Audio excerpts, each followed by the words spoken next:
The Aesop for Children by Aesop. The Wolf and the Kid.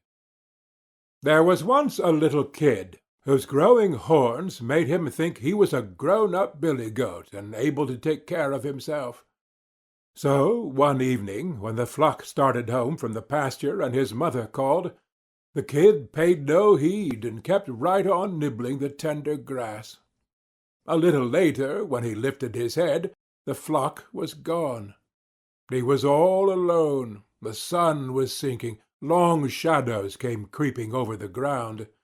A chilly little wind came creeping with them, making scary noises in the grass. The kid shivered as he thought of the terrible wolf. Then he started wildly over the field, bleating for his mother. But not halfway, near a clump of trees, there was the wolf. The kid knew there was little hope for him. "Please, Mr. Wolf," he said, trembling, "I know you are going to eat me. But first, please pipe me a tune, for I want to dance and be merry as long as I can." The wolf liked the idea of a little music before eating, so he struck up a merry tune, and the kid leaped and frisked gaily. Meanwhile the flock was moving slowly homeward. In the still evening air the wolf's piping carried far.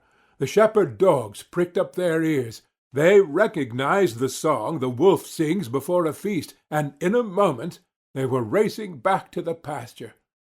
The wolf's song ended suddenly, and as he ran, with the dogs at his heels, he called himself a fool for turning piper to please a kid, when he should have stuck to his butcher's trade. Do not let anything turn you from your purpose. The Tortoise and the Ducks. The tortoise, you know, carries his house on his back. No matter how hard he tries, he cannot leave home. They say that Jupiter punished him so because he was such a lazy stay-at-home that he would not go to Jupiter's wedding, even when especially invited. After many years, Tortoise began to wish he had gone to that wedding.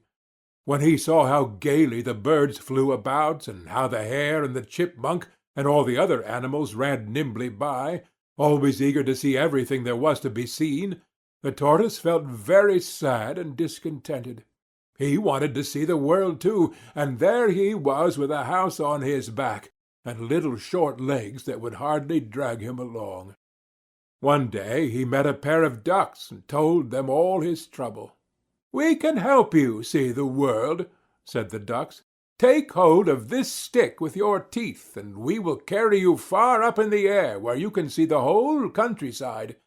But keep quiet, or you will be sorry." The tortoise was very glad indeed. He seized the stick firmly with his teeth. The two ducks took hold of it, one at each end, and away they sailed up toward the clouds. Just then a crow flew by. He was very much astonished at the strange sight, and cried, "This must be surely the king of tortoises." "Why, certainly," began the tortoise. But as he opened his mouth to say these foolish words, he lost his hold on the stick, and down he fell to the ground, where he was dashed to pieces on a rock. Foolish curiosity and vanity often lead to misfortune. The young crab and his mother. "Why in the world do you walk sideways like that?" said a mother crab to her son. "You should always walk straight forward with your toes turned out."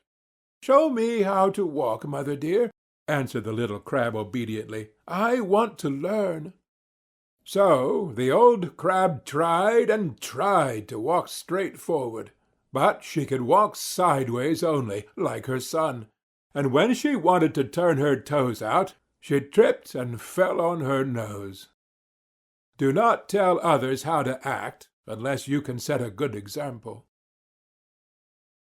The Frogs and the Ox. An ox came down to a reedy pool to drink. As he splashed heavily into the water, he crushed a young frog into the mud. The old frog soon missed the little one, and asked his brothers and sisters what had become of him. "A great big monster," said one of them, "stepped on little brother with one of his huge feet." "Big, was he?" said the old frog, puffing herself up. "Was he as big as this?" "Oh, much bigger!" they cried.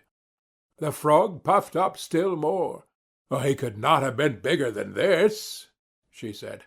But the little frogs all declared that the monster was much, much bigger, and the old frog kept puffing herself out more and more, until, all at once, she burst.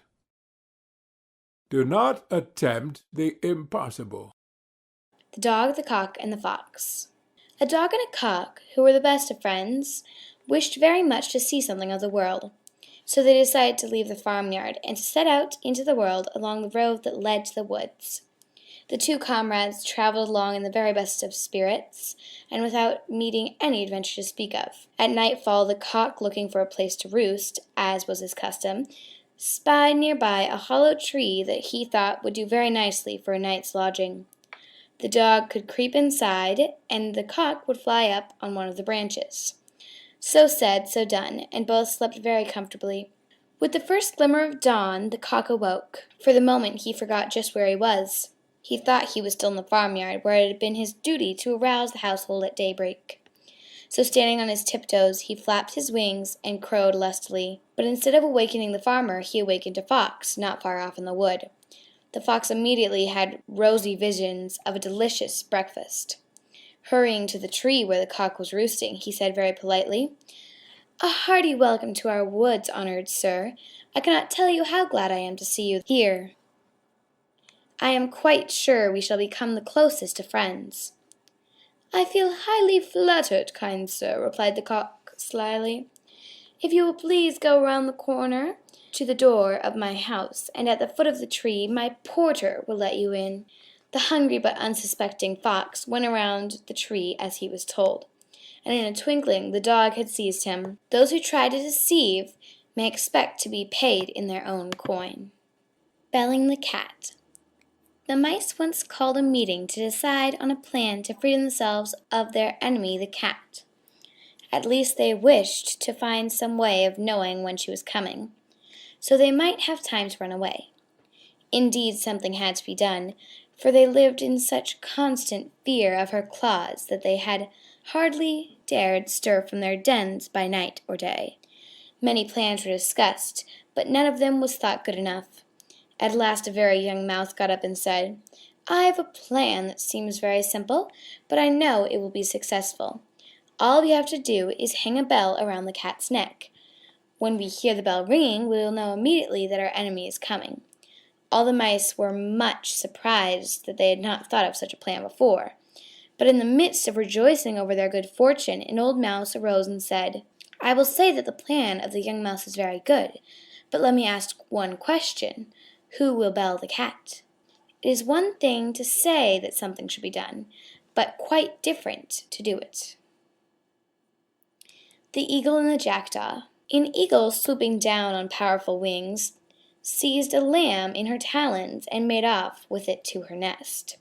A jackdaw saw the deed, and his silly head was filled with the idea that he was big and strong enough to do it as the eagle had done. So with much rustling of feathers and a fierce air, he came down swiftly on the back of a large ram.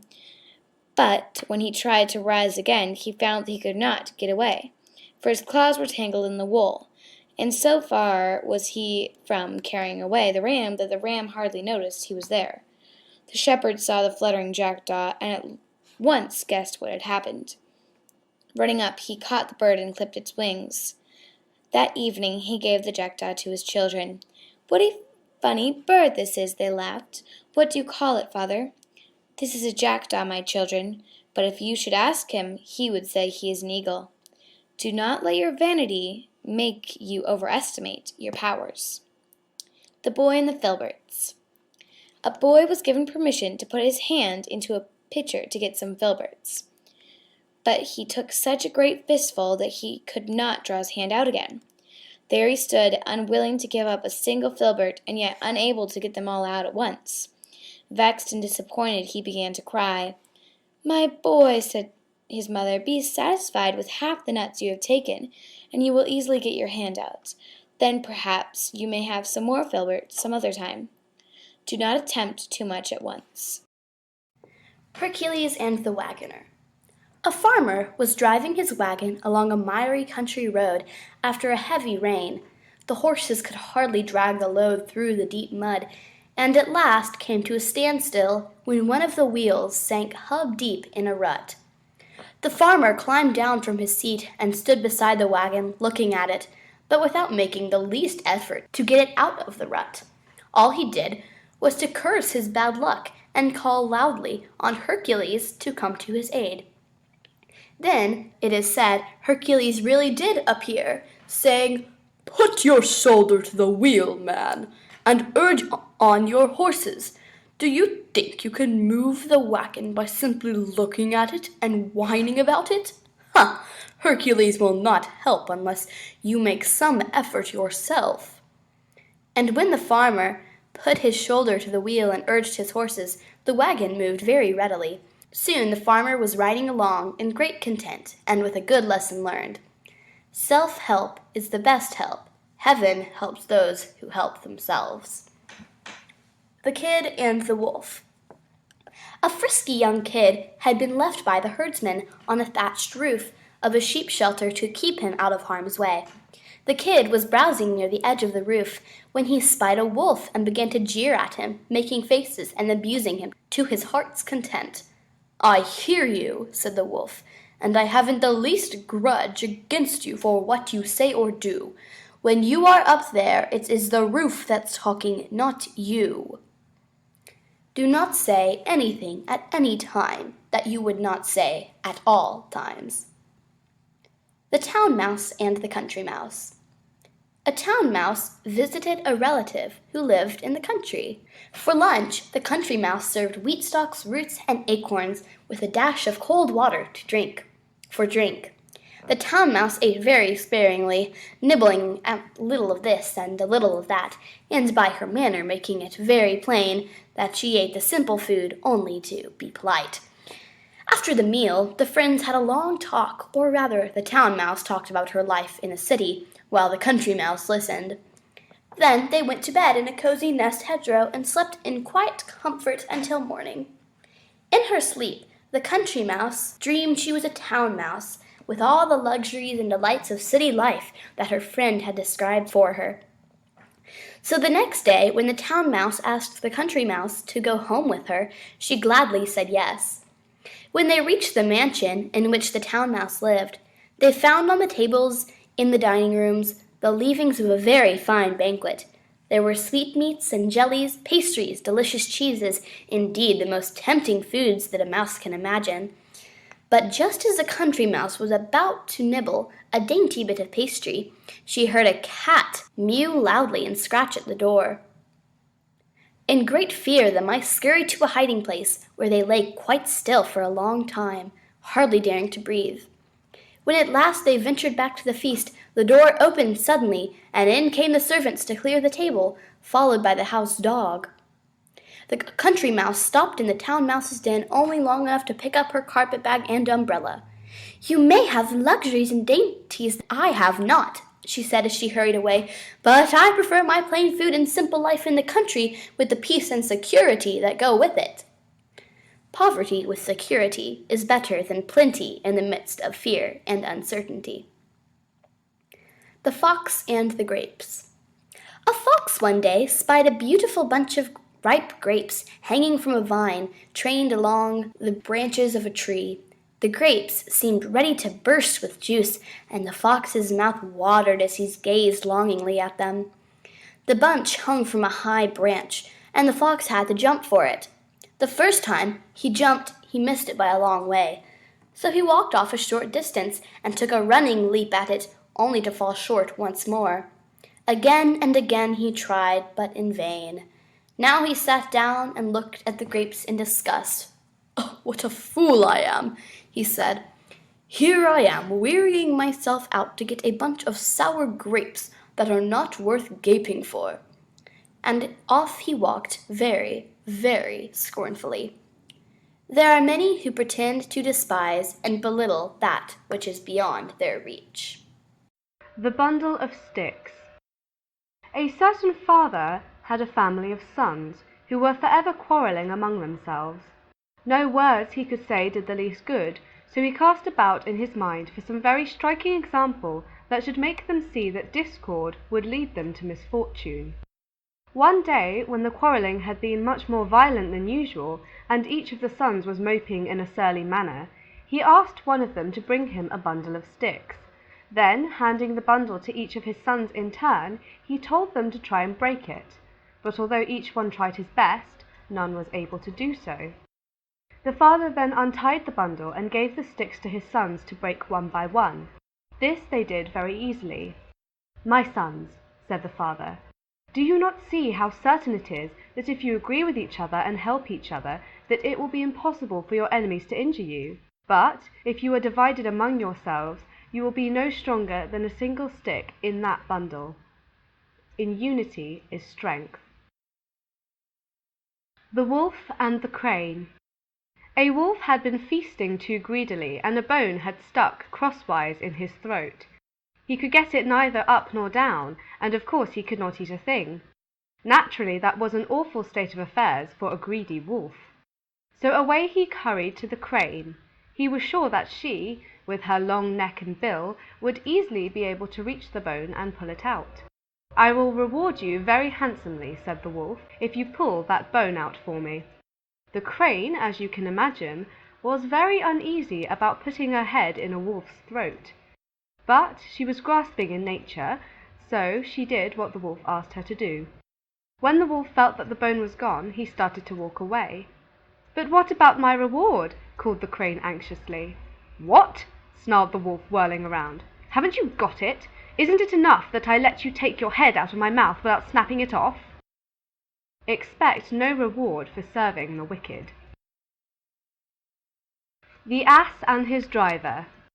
An ass was being driven along a road leading down the mountainside, when he suddenly took it into his silly head to choose his own path. He could see his stall at the foot of the mountain, and to him the quickest way down seemed to be over the edge of the nearest cliff. Just as he was about to leap over, his master caught him by the tail and tried to pull him back, but the stubborn ass would not yield and pulled with all his might. "Very well," said his master, "go your way, you wilful beast, and see where it leads you." With that he let go, and the foolish ass tumbled head over heels down the mountainside. They who will not listen to reason, but stubbornly go their own way against the friendly advice of those who are wiser than they, are on the road to misfortune. The Oxen and the Wheels. A pair of oxen were drawing a heavily loaded wagon along a miry country road. They had to use all their strength to pull the wagon, but they did not complain. The wheels of the wagon were of a different sort. Though the task they had to do was very light compared with that of the oxen, they creaked and groaned at every turn. The poor oxen, pulling with all their might to draw the wagon through the deep mud, had their ears filled with the loud complaining of the wheels. And this, you may well know, made their work so much the harder to endure. "Silence!" the oxen cried at last, out of patience. "What have you wheels to complain about so loudly? We are drawing all the weight, not you, and we are keeping still about it besides." They complain most who suffer least. The Lion and the Mouse. A lion lay asleep in the forest, his great head resting on his paws. A timid little mouse came upon him unexpectedly, and in her fright and haste to get away, ran across the lion's nose. Roused from his nap, the lion laid his huge paw angrily on the tiny creature to kill her. "Spare me!" begged the poor mouse. "Please let me go, and some day I will surely repay you." The lion was much amused to think that a mouse could ever help him, but he was generous and finally let the mouse go. Some days later, while stalking his prey in the forest, The lion was caught in the toils of a hunter's net. Unable to free himself, he filled the forest with his angry roaring. The mouse knew the voice and quickly found the lion struggling in the net. Running to one of the great ropes that bound him, she gnawed it until it parted, and soon the lion was free. "You laughed when I said I would repay you," said the mouse. "Now you see that even a mouse can help a lion." A kindness is never wasted. The Shepherd Boy and the Wolf. A shepherd boy tended his master's sheep near a dark forest not far from the village. Soon he found life in the pasture very dull. All he could do to amuse himself was to talk to his dog or play on his shepherd's pipe. One day, as he sat watching the sheep and the quiet forest, and thinking what he would do should he see a wolf, he thought of a plan to amuse himself. His master had told him to call for help should a wolf attack the flock, and the villagers would drive it away. So now, though he had not seen anything that even looked like a wolf, he ran toward the village, shouting at the top of his voice, "Wolf! Wolf!" As he expected, the villagers who heard the cry dropped their work and ran in great excitement to the pasture. But when they got there, they found the boy doubled up with laughter at the trick he had played on them.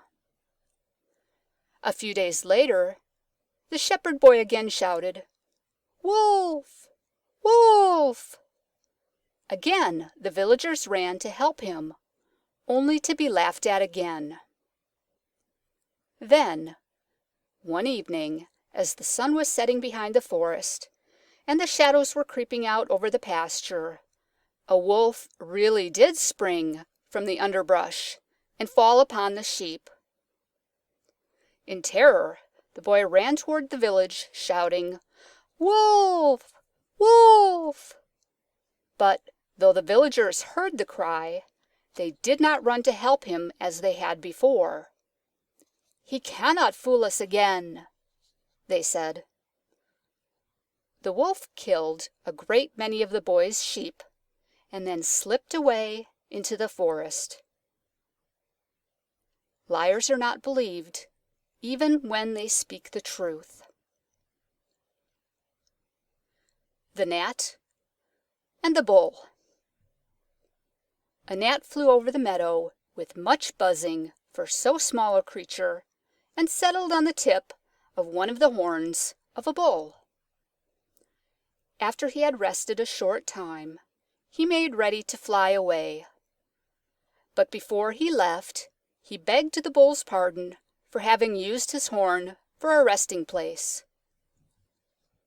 "You must be very glad to have me go now," he said. "It's all the same to me," replied the bull. "I did not even know you were there." We are often of greater importance in our own eyes than in the eyes of our neighbor. The smaller the mind, the greater the conceit. The Plane Tree. Two travelers, walking in the noonday sun, sought the shade of a wide-spreading tree to rest. As they lay looking up among the pleasant leaves, they saw that it was a plane tree. "How useless is the plane!" said one of them. "It bears no fruit whatever, and only serves to litter the ground with leaves." "Ungrateful creatures," said a voice from the plane tree. "You lie here in my cooling shade, and yet you say I am useless. Thus, ungratefully, O Jupiter, do men receive their blessings." Our best blessings are often the least appreciated. The Farmer and the Stork. A stork of a very simple and trusting nature had been asked by a gay party of cranes to visit a field that had been newly planted. But the party ended dismally with all the birds entangled in the meshes of the farmer's net. The stork begged the farmer to spare him. "Please let me go," he pleaded. "I belong to the stork family, who you know are honest and birds of good character. Besides, I did not know the cranes were going to steal." "You may be a very good bird," answered the farmer, "but I caught you with the thieving cranes, and you will have to share the same punishment with them." You are judged by the company you keep. The Sheep and the Pig. One day a shepherd discovered a fat pig in the meadow where his sheep were pastured. He very quickly captured the porker, which squealed at the top of its voice the moment the shepherd laid his hands on it. You would have thought, to hear the loud squealing, that the pig was being cruelly hurt. But in spite of its squeals and struggles to escape, the shepherd tucked his prize under his arm and started off to the butcher's in the marketplace.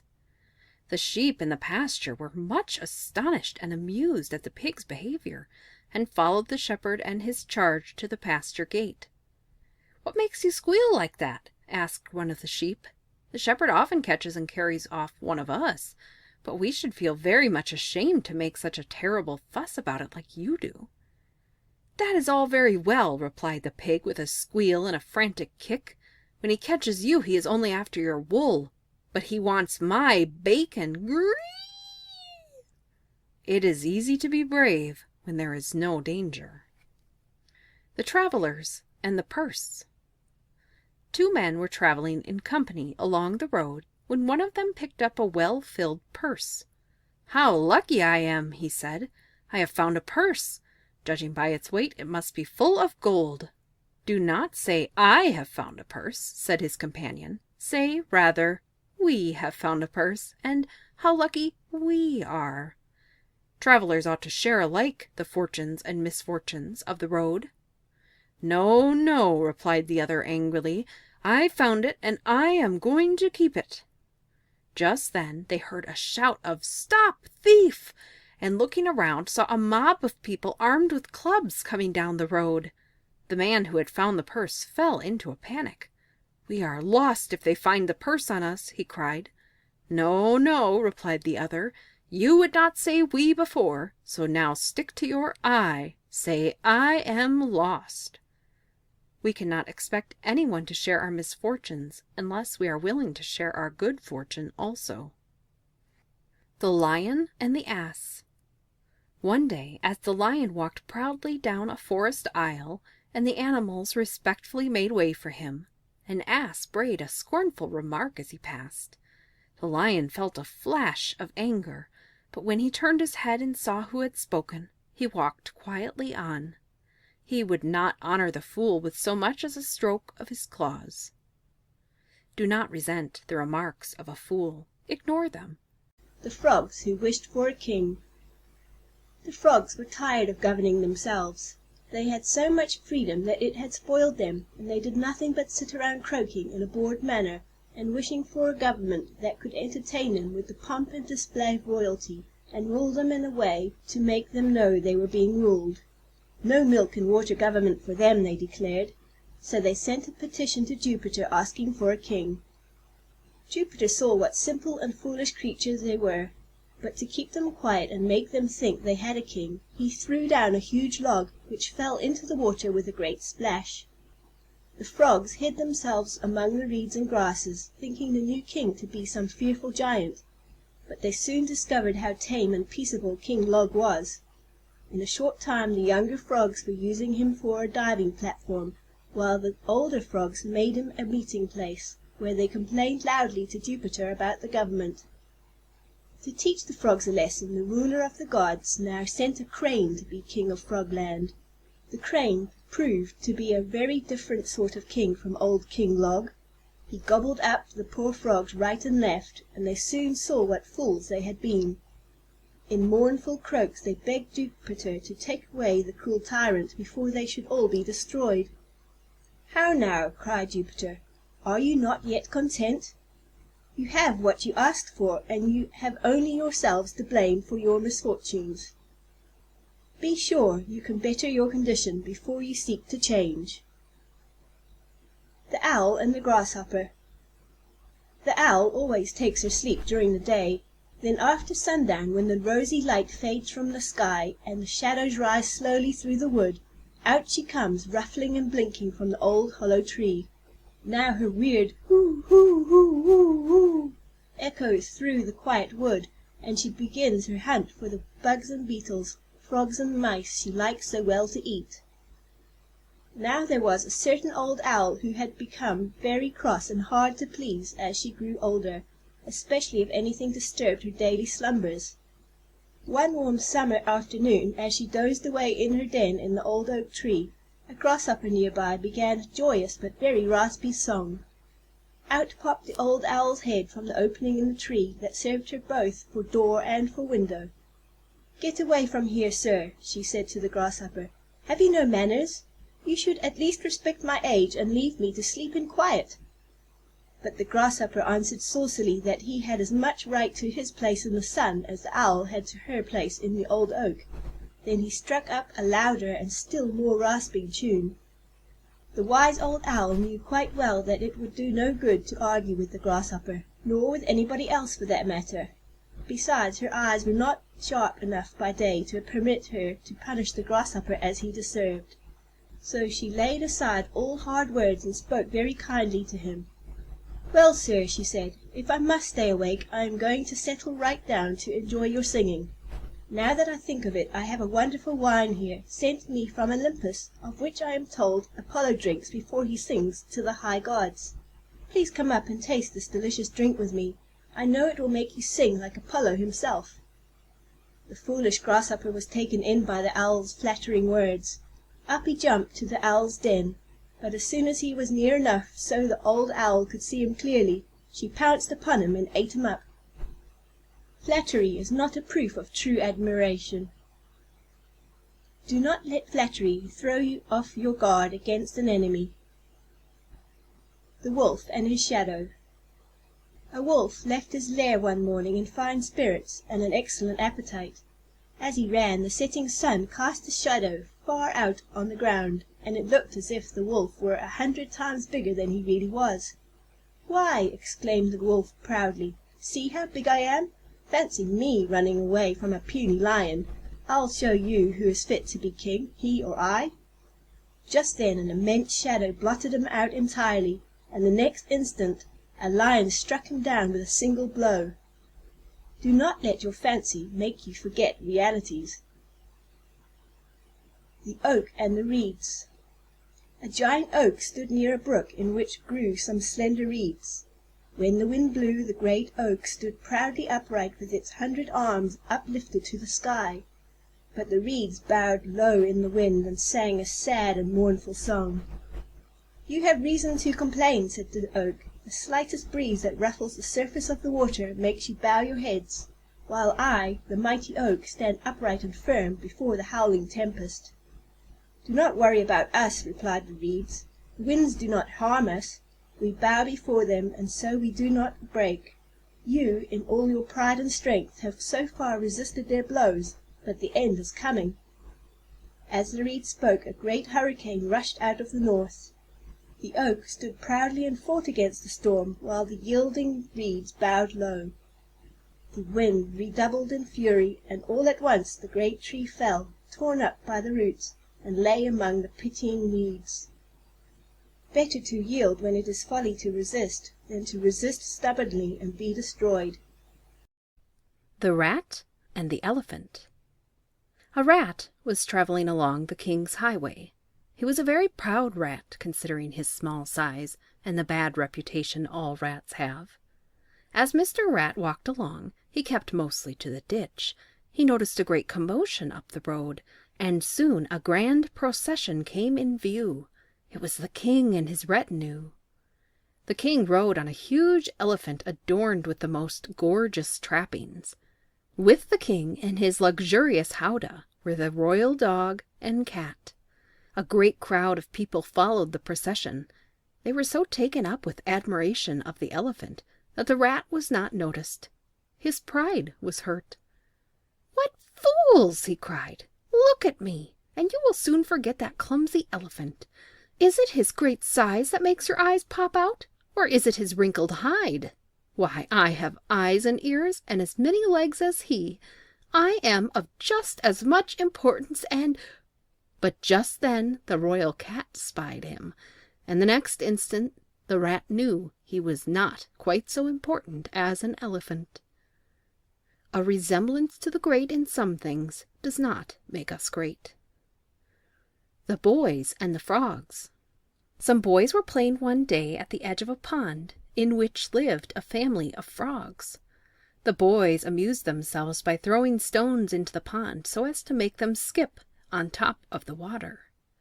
The stones were flying thick and fast, and the boys were enjoying themselves very much, but the poor frogs in the pond were trembling with fear. At last, one of the frogs, the oldest and bravest, put his head out of the water and said, "Oh, please, dear children, stop your cruel play. Though it may be fun for you, it means death to us."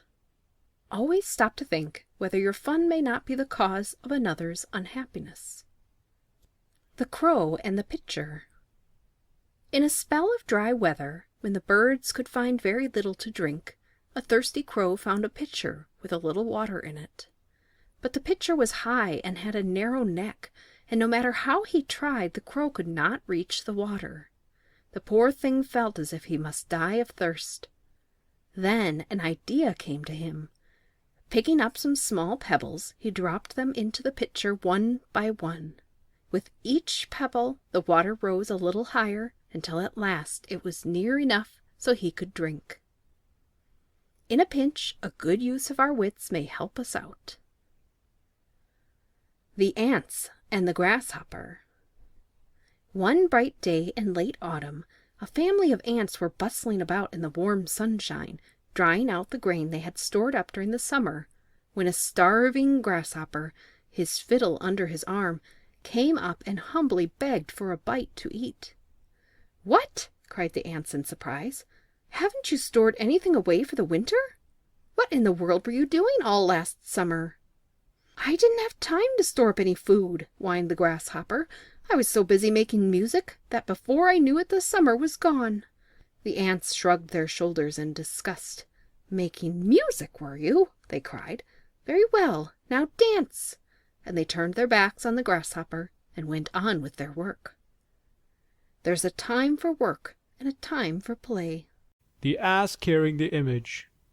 A sacred image was being carried to the temple. It was mounted on an ass adorned with garlands and gorgeous trappings, and a grand procession of priests and pages followed it through the streets. As the ass walked along, the people bowed their heads reverently or fell on their knees, and the ass thought the honor was being paid to himself. With his head full of this foolish idea, he became so puffed up with pride and vanity that he halted and started to bray loudly.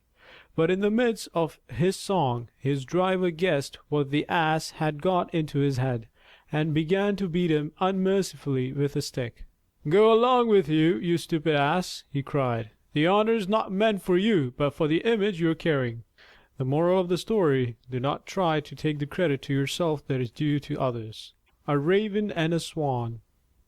A Raven, which you know is black as coal, was envious of the Swan, because her feathers were as white as the purest snow.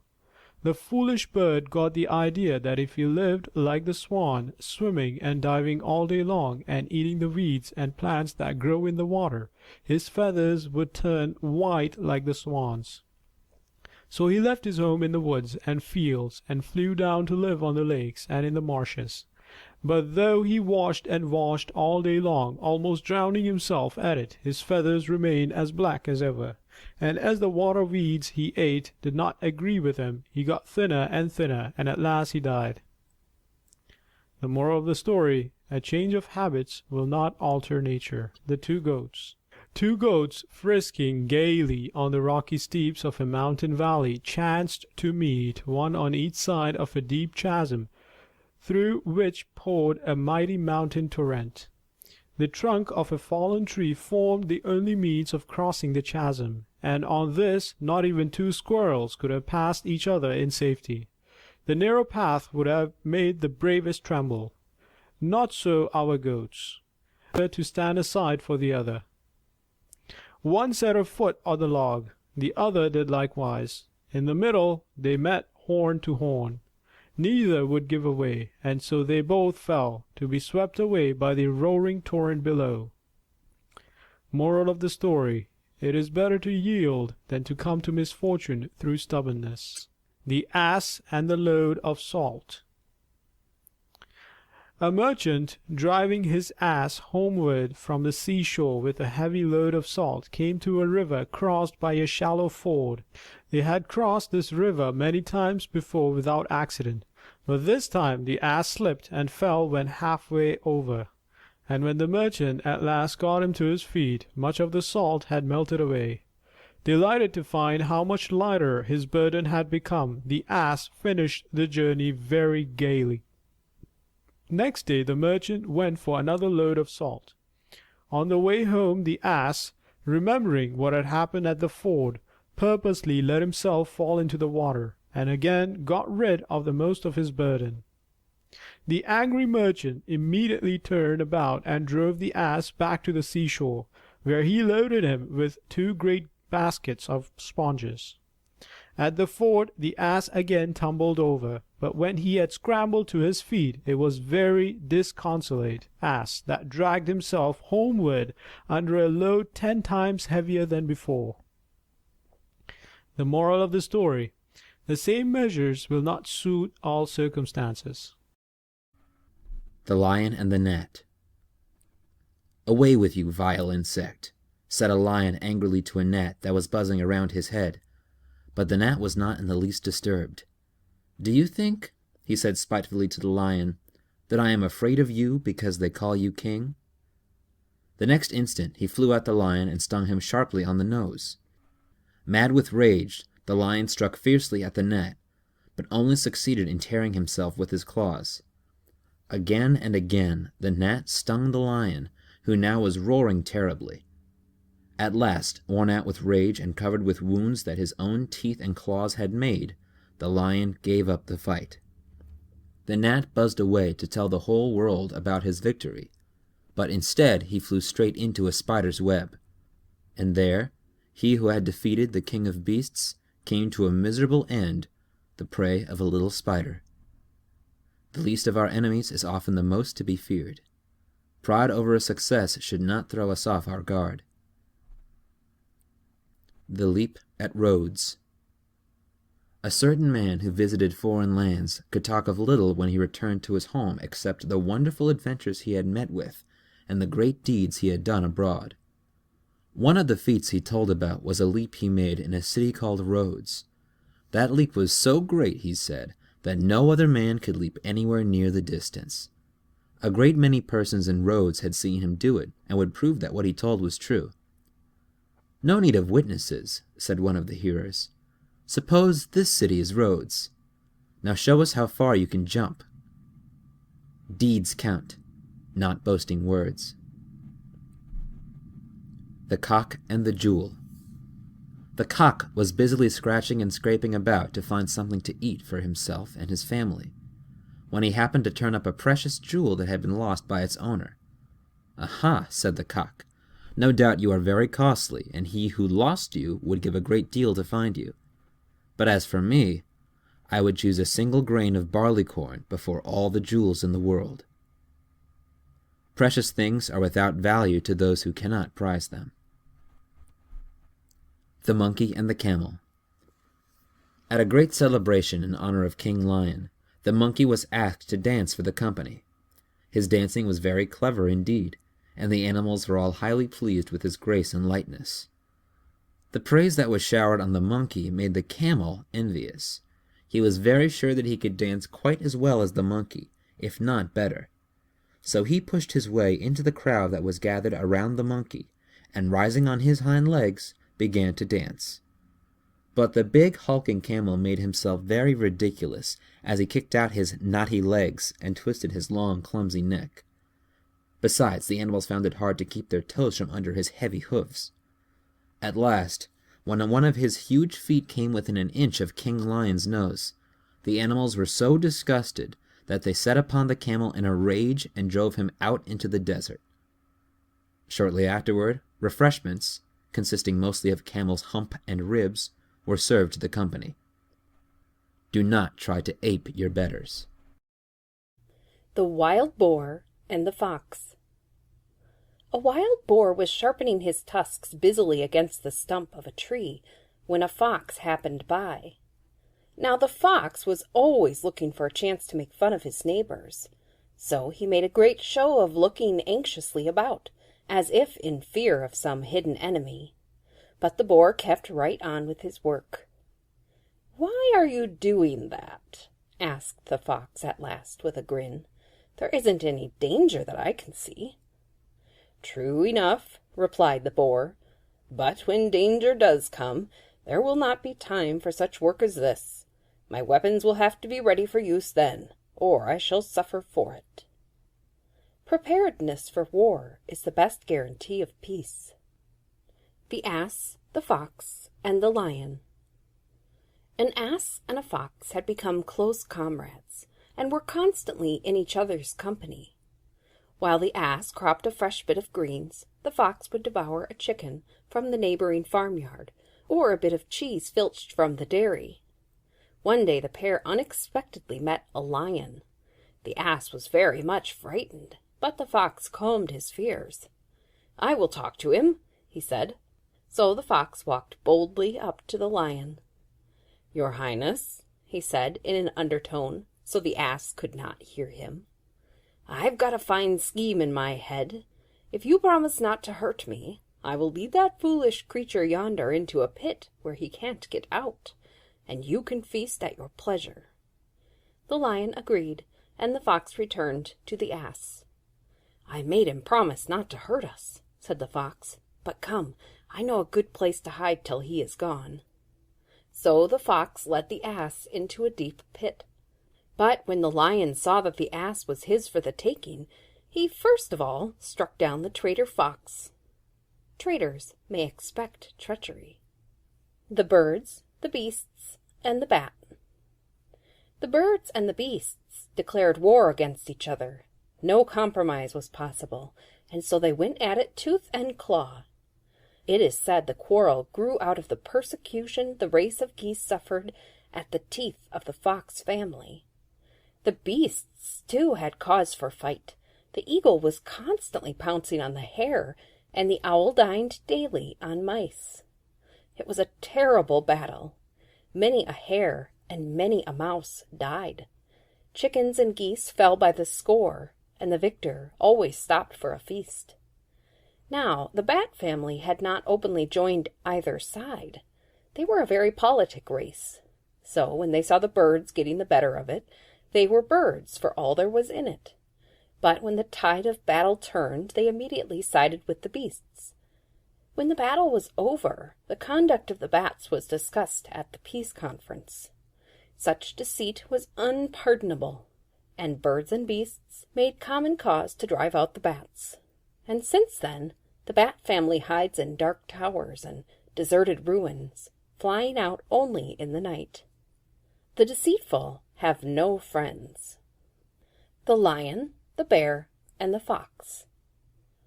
Just as a great bear rushed to seize a stray kid, a lion leaped from another direction upon the same prey.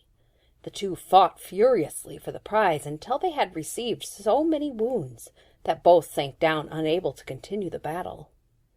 Just then a fox dashed up, and seizing the kid, made off with it as fast as he could go, while the lion and the bear looked on in helpless rage. How much better it would have been, they said, to have shared in a friendly spirit. Those who have all the toil do not always get the profit. The Wolf and the Lamb.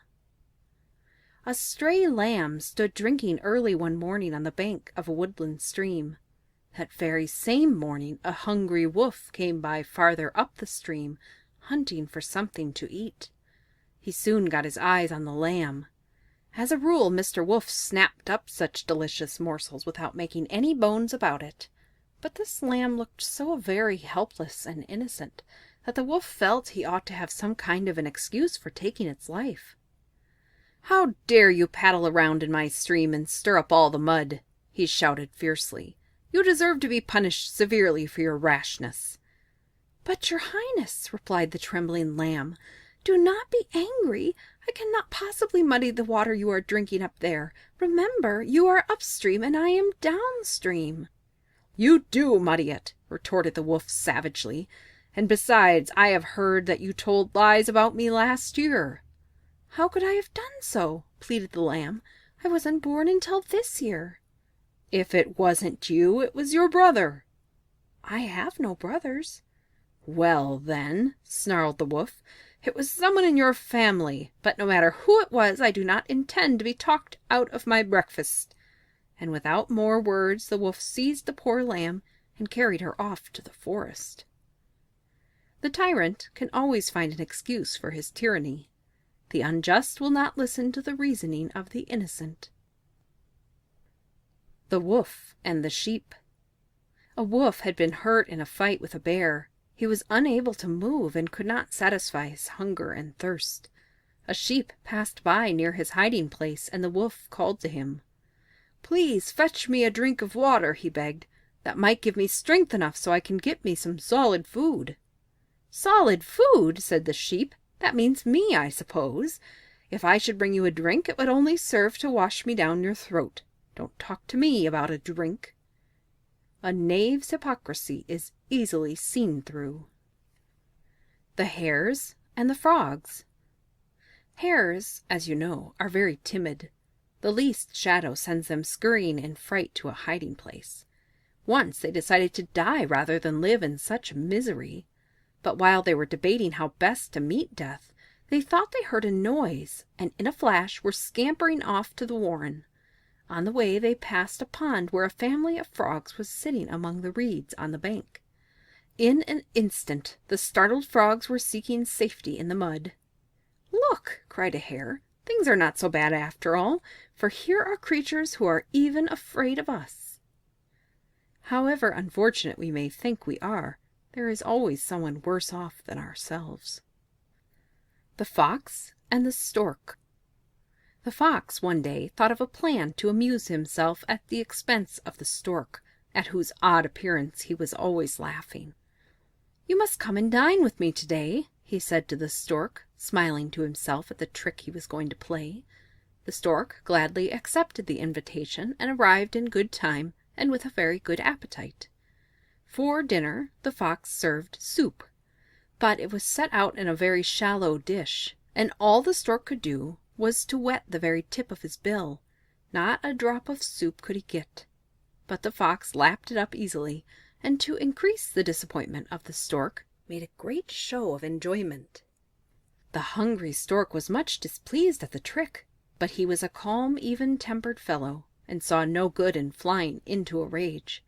Instead, not long afterward, he invited the Fox to dine with him in turn. The Fox arrived promptly at the time that had been set, and the Stork served a fish dinner that had a very appetizing smell.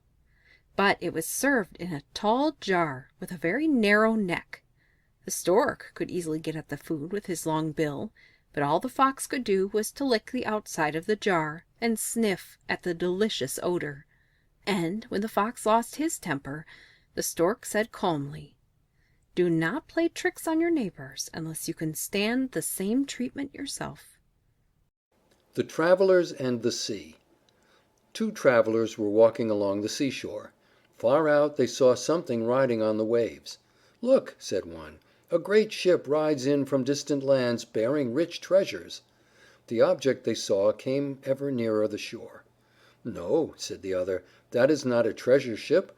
That is some fisherman's skiff with the day's catch of savory fish." Still nearer came the object. The waves washed it up on shore. "It is a chest of gold lost from some wreck," they cried. Both travelers rushed to the beach, but they found nothing but a water-soaked log. Do not let your hopes carry you away from reality. The Wolf and the Lion. A wolf had stolen a lamb and was carrying it off to his lair to eat it. But his plans were very much changed when he met a lion who, without making any excuses, took the lamb away from him. The wolf made off to a safe distance and then said in a much injured tone, "You have no right to take my property like that." The lion looked back, but as the wolf was too far away to be taught a lesson without too much inconvenience, he said, "Your property? Did you buy it, or did the shepherd make you a gift of it? Pray tell me, how did you get it?" What is evil won is evil lost. The Stag and his Reflection. A Stag, drinking from a crystal spring, saw himself mirrored in the clear water. He greatly admired the graceful arch of his antlers, but he was very much ashamed of his spindly legs. "How can it be," he sighed, "that I should be cursed with such legs when I have so magnificent a crown?" At that moment he scented a panther, and in an instant was bounding away through the forest. But as he ran his wide-spreading antlers caught in the branches of the trees, and soon the panther overtook him. Then the Stag perceived that the legs of which he was so ashamed would have saved him had it not been for the useless ornaments on his head. We often make much of the ornamental and despise the useful. The Peacock. The Peacock, they say, did not at first have the beautiful feathers in which he now takes so much pride. These Juno, whose favorite he was, granted to him one day when he begged her for a train of feathers to distinguish him from the other birds. Then, decked in his finery, gleaming with emerald, gold, purple, and azure, he strutted proudly among the birds. All regarded him with envy. Even the most beautiful pheasant could see that his beauty was surpassed. Presently the Peacock saw an eagle soaring high up in the blue sky, and felt a desire to fly, as he had been accustomed to do. Lifting his wings, he tried to rise from the ground, but the weight of his magnificent train held him down. Instead of flying up to greet the first rays of the morning sun, or to bathe in the rosy light among the floating clouds at sunset, he would have to walk the ground more encumbered and oppressed than any common barnyard fowl. Do not sacrifice your freedom for the sake of pomp and show. The Mice and the Weasels. The Weasels and the Mice were always up in arms against each other. In every battle the Weasels carried off the victory, as well as a large number of the Mice, which they ate for dinner next day. In despair the Mice called a council, and there it was decided that the Mouse army was always beaten because it had no leaders. So a large number of generals and commanders were appointed from among the most eminent Mice. To distinguish themselves from the soldiers in the ranks, the new leaders proudly bound on their heads lofty crests and ornaments of feathers or straw. Then, after long preparation of the Mouse army in all the arts of war, they sent a challenge to the Weasels. The Weasels accepted the challenge with eagerness, for they were always ready for a fight when a meal was in sight. They immediately attacked the Mouse army in large numbers. Soon the Mouse line gave way before the attack, and the whole army fled for cover. The privates easily slipped into their holes, but the Mouse leaders could not squeeze through the narrow openings because of their headdresses. Not one escaped the teeth of the hungry Weasels. Greatness has its penalties. The Wolf and the Lean Dog. A Wolf prowling near a village one evening met a dog. It happened to be a very lean and bony dog, and Master Wolf would have turned up his nose at such meager fare had he not been more hungry than usual. So he began to edge toward the dog, while the dog backed away. "Let me remind your lordship," said the dog, his words interrupted now and then as he dodged a snap of the Wolf's teeth, "how unpleasant it would be to eat me now. Look at my ribs. I am nothing but skin and bone. But let me tell you something in private. In a few days my master will give a wedding feast for his only daughter. You can guess how fine and fat I will grow on the scraps from the table. Then is the time to eat me." The Wolf could not help thinking how nice it would be to have a fine fat dog to eat, instead of the scrawny object before him. So he went away, pulling in his belt and promising to return. Some days later the Wolf came back for the promised feast. He found the dog in his master's yard, and asked him to come out and be eaten. "Sir," said the dog with a grin, "I shall be delighted to have you eat me. I'll be out as soon as the porter opens the door." But the porter was a huge dog whom the Wolf knew by painful experience to be very unkind toward wolves. So he decided not to wait, and made off as fast as his legs could carry him. Do not depend on the promises of those whose interest it is to deceive you. Take what you can get when you can get it. The Fox and the Lion. A very young Fox, who had never before seen a Lion, happened to meet one in the forest. A single look was enough to send the Fox off at top speed for the nearest hiding place. The second time the Fox saw the Lion, he stopped behind a tree to look at him a moment before slinking away. But the third time the Fox went boldly up to the Lion and, without turning a hair, said, "Hello there, old top." Familiarity breeds contempt. Acquaintance with evil blinds us to its dangers. The Lion and the Ass. A Lion and an Ass agreed to go hunting together. In their search for game, the hunters saw a number of wild goats run into a cave, and laid plans to catch them. The Ass was to go into the cave and drive the goats out, while the Lion would stand at the entrance to strike them down. The plan worked beautifully. The Ass made such a frightful din in the cave, kicking and braying with all his might, that the goats came running out in a panic of fear, only to fall victim to the Lion. The Ass came proudly out of the cave. "Did you see how I made them run?" he said. "Yes, indeed," answered the Lion, "and if I had not known you and your kind, I should certainly have run too." The loud-mouthed boaster does not impress nor frighten those who know him. The Dog and his Master's Dinner. A Dog had learned to carry his master's dinner to him every day. He was very faithful to his duty, though the smell of the good things in the basket tempted him. The dogs in the neighborhood noticed him carrying the basket, and soon discovered what was in it. They made several attempts to steal it from him, but he always guarded it faithfully. Then one day all the dogs in the neighborhood got together and met him on his way with the basket. The Dog tried to run away from them, but at last he stopped to argue. That was his mistake. They soon made him feel so ridiculous that he dropped the basket and seized a large piece of roast meat intended for his master's dinner. "Very well," he said, "you divide the rest." Do not stop to argue with temptation. The Vain Jackdaw and his Borrowed Feathers. A Jackdaw chanced to fly over the garden of the king's palace.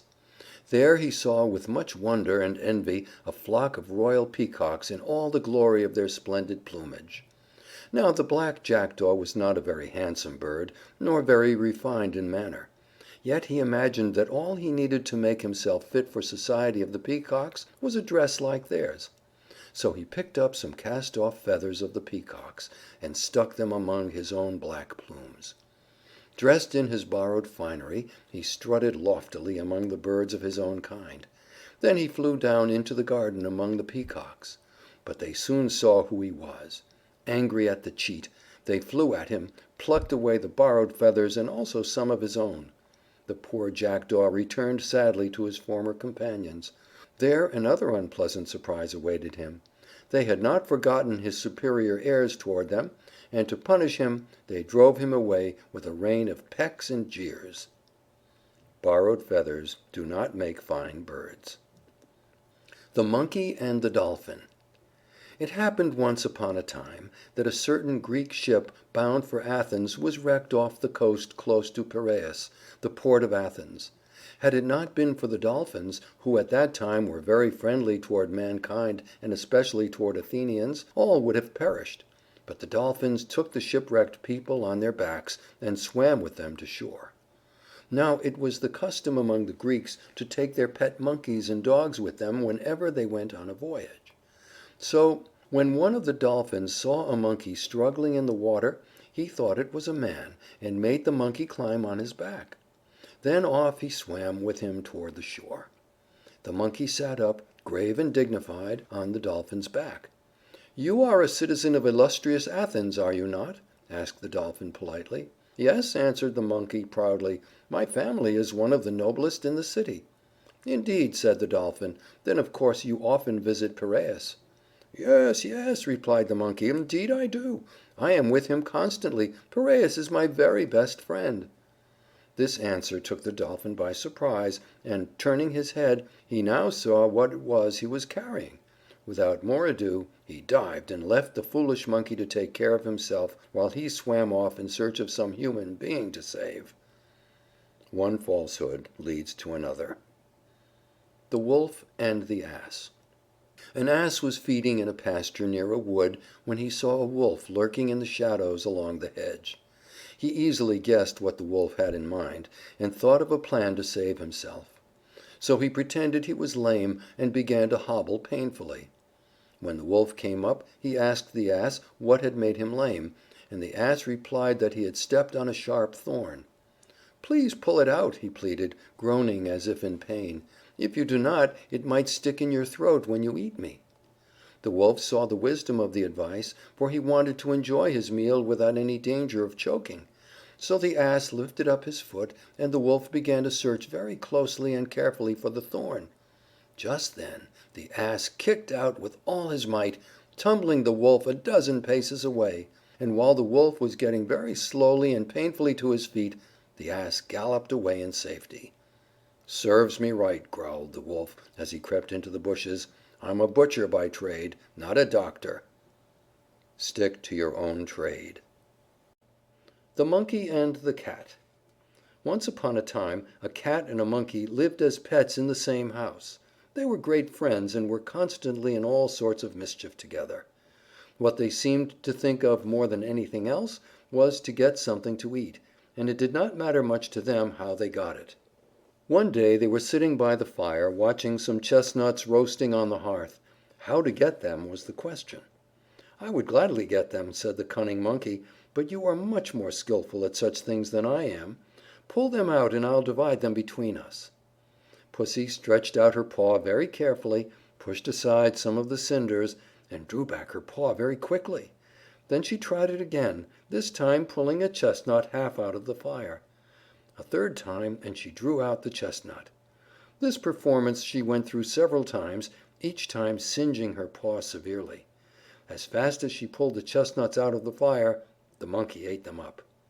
Now the master came in, and away scampered the rascals, Mistress Cat with a burnt paw and no chestnuts. From that time on, they say, she contented herself with mice and rats, and little to do with Sir Monkey. The flatterer seeks some benefit at your expense. The Dogs and the Fox. Some dogs found the skin of a lion and furiously began to tear it with their teeth. A fox chanced to see them and laughed scornfully. "If that lion had been alive," he said, "it would have been a very different story. He would have made you feel how much sharper his claws are than your teeth." It is easy and also contemptible to kick a man that is down. The Dog and the Hides. Some hungry dogs saw a number of hides at the bottom of a stream where the tanner had put them to soak. A fine hide makes an excellent meal for a hungry dog, but the water was deep, and the dogs could not reach the hides from the bank. So they held a council and decided that the very best thing to do was to drink up the river. All fell to lapping up the water as fast as they could. But though they drank and drank until, one after another, all of them had burst with drinking, still, for all their effort, the water in the river remained as high as ever. Do not try to do impossible things. The Rabbit, the Weasel, and the Cat. A Rabbit left his home one day for a dinner of clover. But he forgot to latch the door of his house, and while he was gone, a Weasel walked in and calmly made himself at home. When the Rabbit returned, there was the Weasel's nose sticking out of the Rabbit's own doorway, sniffing the fine air. The Rabbit was quite angry, for a rabbit, and requested the Weasel to move out. But the Weasel was perfectly content. He was settled down for good. A wise old Cat heard the dispute and offered to settle it. "Come close to me," said the Cat. "I am very deaf. Put your mouths close to my ears while you tell me the facts." The unsuspecting pair did as they were told, and in an instant the Cat had them both under her claws. No one could deny that the dispute had been definitely settled. The strong are apt to settle questions to their own advantage. The Bear and the Bees. A bear roaming the woods in search of berries happened on a fallen tree in which a swarm of bees had stored their honey. The bear began to nose around the log very carefully to find out if the bees were at home. Just then one of the swarm came home from the clover field with a load of sweets. Guessing what the bear was after, the bee flew at him, stung him sharply and then disappeared into the hollow log. The bear lost his temper in an instant and sprang upon the log, tooth and claw, to destroy the nest. But this only brought out the whole swarm.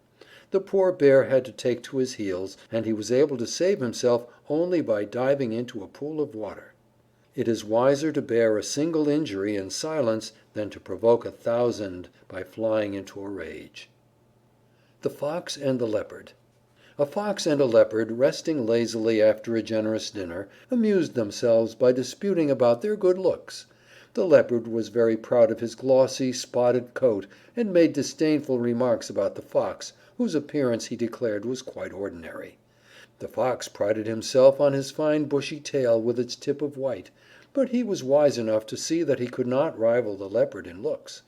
Still, he kept up a flow of sarcastic talk, just to exercise his wits and to have the fun of disputing. The leopard was about to lose his temper when the fox got up, yawning lazily. "You may have a very smart coat," he said, "but you would be a great deal better off if you had a little more smartness inside your head, and less on your ribs, the way I am. That's what I call real beauty." A fine coat is not always an indication of an attractive mind. The Heron. A heron walked sedately along the bank of a stream, his eyes on the clear water, and his long neck and pointed bill ready to snap up a likely morsel for his breakfast. The clear water swarmed with fish, but Master Heron was hard to please that morning. "No small fry for me," he said. "Such scanty fare is not fit for a heron." Now a fine young perch swam near. "No, indeed," said the heron. "I wouldn't even trouble to open my beak for anything like that." As the sun rose, the fish left the shallow water near the shore and swam below into the cool depths toward the middle. The heron saw no more fish, and very glad was he at last to breakfast on a tiny snail. Do not be too hard to suit, or you may have to be content with the worst, or with nothing at all. The Cock and the Fox. One bright evening, as the sun was sinking on a glorious world, a wise old Cock flew into a tree to roost. Before he composed himself to rest, he flapped his wings 3 times and crowed loudly. But just as he was about to put his head under his wing, his beady eyes caught a flash of red and a glimpse of a long pointed nose, and there, just below him, stood Master Fox. "Have you heard the wonderful news?" cried the Fox in a very joyful and excited manner. "What news?" asked the Cock very calmly. But he had a queer, fluttery feeling inside him, for, you know, he was very much afraid of the Fox. "Your family and mine and all other animals have agreed to forget their differences and live in peace and friendship from now on forever. Just think of it! I simply cannot wait to embrace you. Do come down, dear friend, and let us celebrate the joyful event." "How grand!" said the Cock. "I certainly am delighted at the news." But he spoke in an absent way, and stretching up on tiptoes, seemed to be looking at something far off. "What is it you see?" asked the Fox a little anxiously. "Why, it looks to me like a couple of dogs coming this way. They must have heard the good news and—" But the Fox did not wait to hear more. Off he started on a run. "Wait!" cried the Cock. "Why do you run? The dogs are friends of yours now." "Yes," answered the Fox, "but they might not have heard the news. Besides, I have a very important errand that I had almost forgotten about." The Cock smiled as he buried his head in his feathers and went to sleep, for he had succeeded in outwitting a very crafty enemy. The trickster is easily tricked. The Dog in the Manger. A dog, asleep in a manger filled with hay, was awakened by the cattle, which came in tired and hungry from working in the field. But the dog would not let them get near the manger, and snarled and snapped as if it were filled with the best of meat and bones all for himself. The cattle looked at the dog in disgust. "How selfish he is," said one. "He cannot eat the hay, and yet he will not let us eat it who are so hungry for it." Now the farmer came in. When he saw how the dog was acting, he seized a stick and drove him out of the stable with many a blow for his selfish behavior. Do not grudge others what you cannot enjoy yourself. The Wolf and the Goat.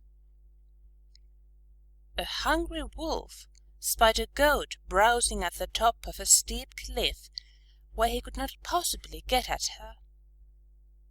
"That is a very dangerous place for you," he called out, pretending to be very anxious about the goat's safety. "What if you should fall? Please listen to me and come down. Here you can get all you want of the finest, tenderest grass in the country." The goat looked over the edge of the cliff. "How very, very anxious you are about me," she said, "and how generous you are with your grass. But I know you. It's your own appetite you are thinking of, not mine." An invitation prompted by selfishness is not to be accepted. The Ass and the Grasshoppers. One day, as an ass was walking in the pasture, he found some grasshoppers chirping merrily in a grassy corner of the field. He listened with a great deal of admiration to the song of the grasshoppers. It was such a joyful song that his pleasure-loving heart was filled with a wish to sing as they did. "What is it," he asked very respectfully, "that has given you such beautiful voices? Is there any special food you eat, or is it some divine nectar that makes you sing so wonderfully?" "Yes," said the grasshoppers, who were very fond of a joke. "It is the dew we drink. Try some and see." So thereafter the ass would eat nothing and drink nothing but dew. Naturally, the poor foolish ass soon died. The laws of nature are unchangeable. The Mule. A mule had had a long rest and much good feeding.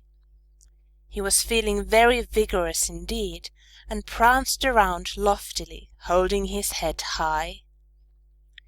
"My father certainly was a full-blooded racer," he said.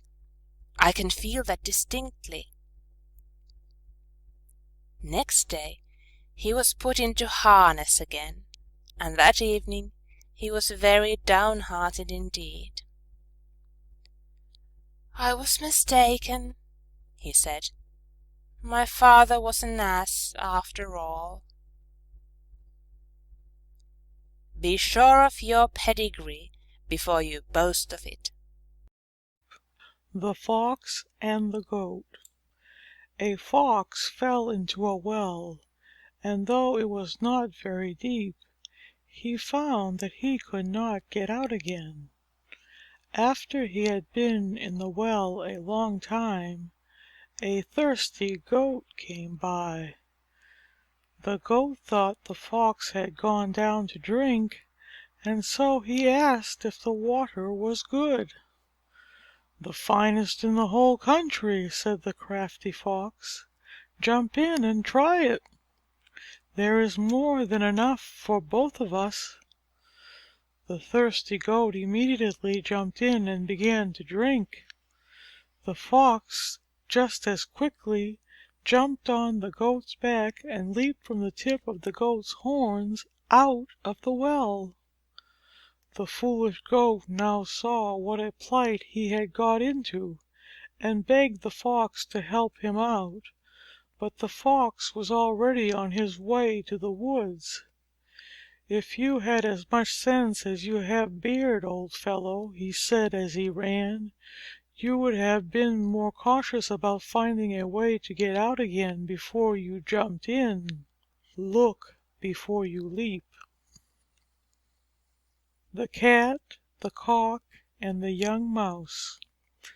A very young Mouse, who had never seen anything of the world, almost came to grief the very first time he ventured out, and this is the story he told his mother about his adventures. "I was strolling along very peaceably when, just as I turned the corner into the next yard, I saw two strange creatures.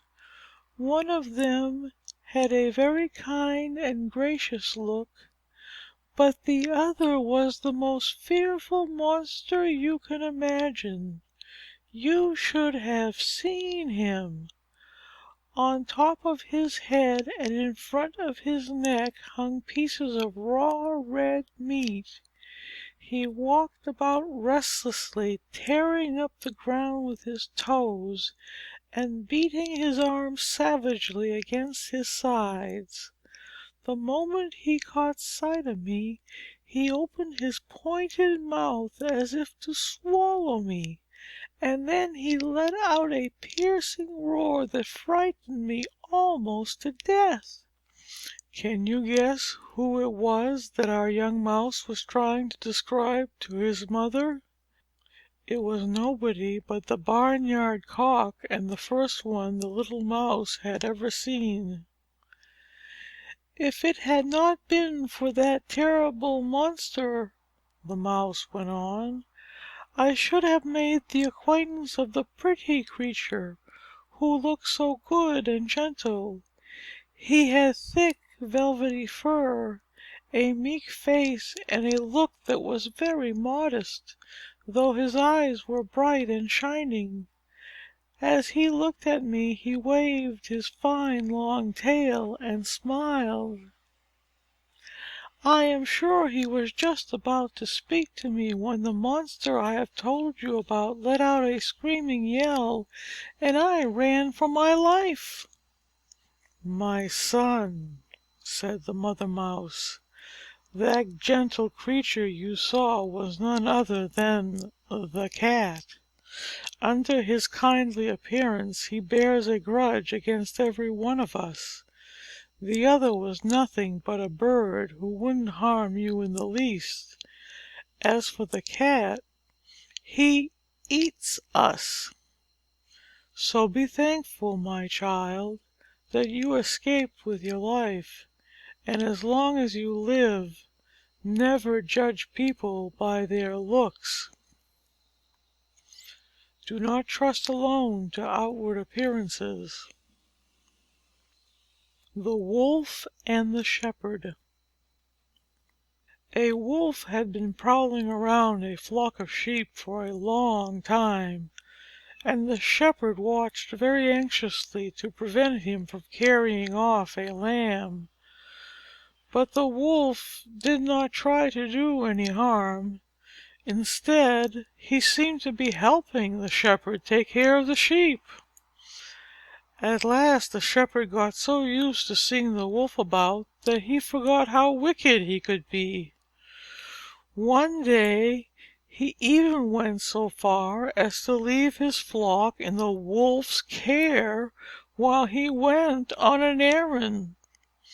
But when he came back and saw how many of the flock had been killed and carried off, he knew how foolish to trust a Wolf. Once a wolf, always a wolf. The Peacock and the Crane. A Peacock, puffed up with vanity, met a Crane one day, and to impress him spread his gorgeous tail in the sun. "Look," he said, "What have you to compare with this? I am dressed in all the glory of the rainbow, while your feathers are gray as dust." The Crane spread his broad wings and flew up toward the sun. "Follow me if you can," he said. But the Peacock stood where he was among the birds of the barnyard, while the Crane soared in freedom far up into the blue sky. The useful is of much more importance and value than the ornamental. The Farmer and the Cranes. Some cranes saw a farmer plowing a large field. When the work of plowing was done, they patiently watched him sow the seed. It was their feast, they thought. So, as soon as the farmer had finished planting and had gone home, down they flew to the field and began to eat as fast as they could. The farmer, of course, knew the cranes and their ways. He had had experience with such birds before. He soon returned to the field with a sling, but he did not bring any stones with him. He expected to scare the cranes just by swinging the sling in the air and shouting loudly at them. At first the cranes flew away in great terror, but they soon began to see that none of them ever got hurt. They did not even hear the noise of stones whizzing through the air, and, as for words, they would kill nobody. At last they paid no attention whatever to the farmer. The farmer saw that he would have to take other measures. He wanted to save at least some of his grain. So he loaded his sling with stones and killed several of the cranes. This had the effect the farmer wanted, for from that day the cranes visited his field no more. Bluff and threatening words are of little value with rascals. Bluff is no proof that hard fists are lacking. The Farmer and his Sons.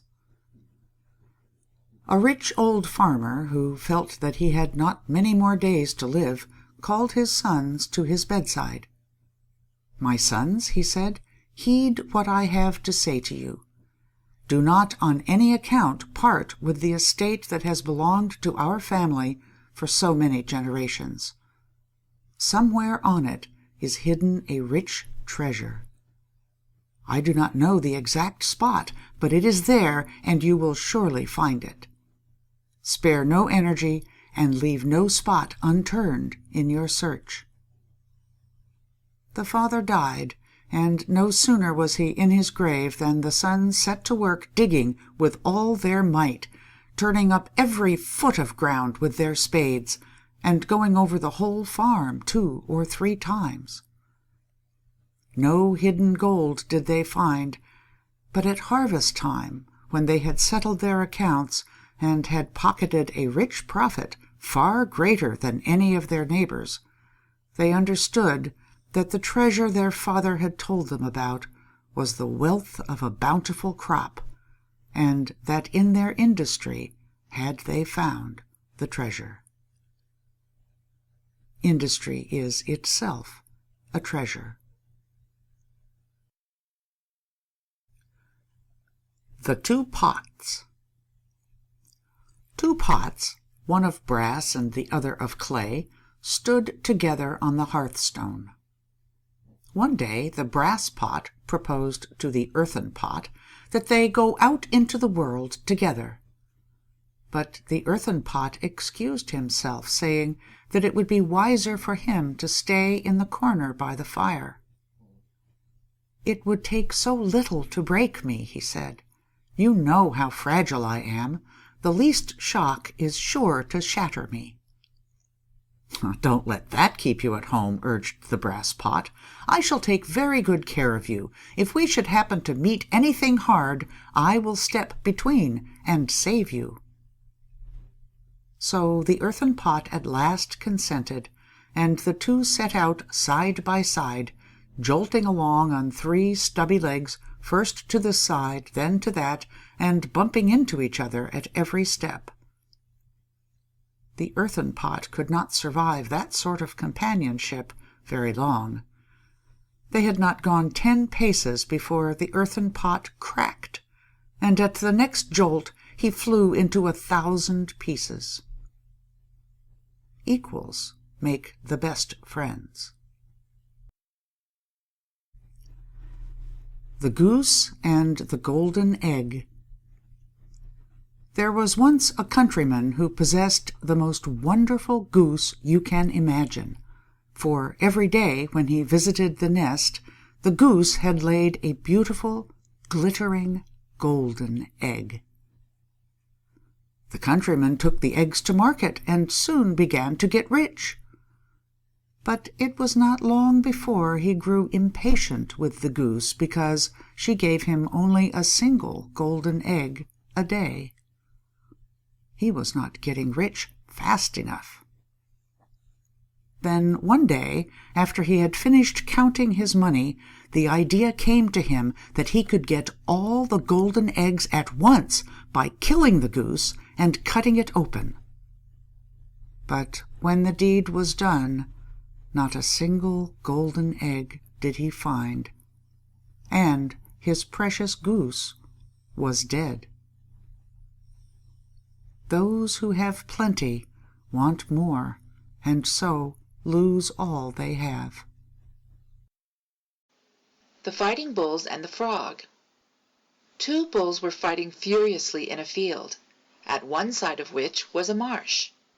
An old frog living in the marsh trembled as he watched the fierce battle. "What are you afraid of?" asked a young frog. "Do you not see," replied the old frog, "that the bull who is beaten will be driven away from the good forage up there to the reeds of this marsh, and we shall all be trampled into the mud?" It turned out as the frog had said. The beaten bull was driven to the marsh, where his great hoofs crushed the frogs to death. When the great fall out, the weak must suffer for it. The Farmer and the Snake. A farmer walked through his field one cold winter morning. On the ground lay a snake, stiff and frozen with the cold. The farmer knew how deadly the snake could be, and yet he picked it up and put it in his bosom to warm it back to life. The snake soon revived, and when it had enough strength, bit the man who had been so kind to it.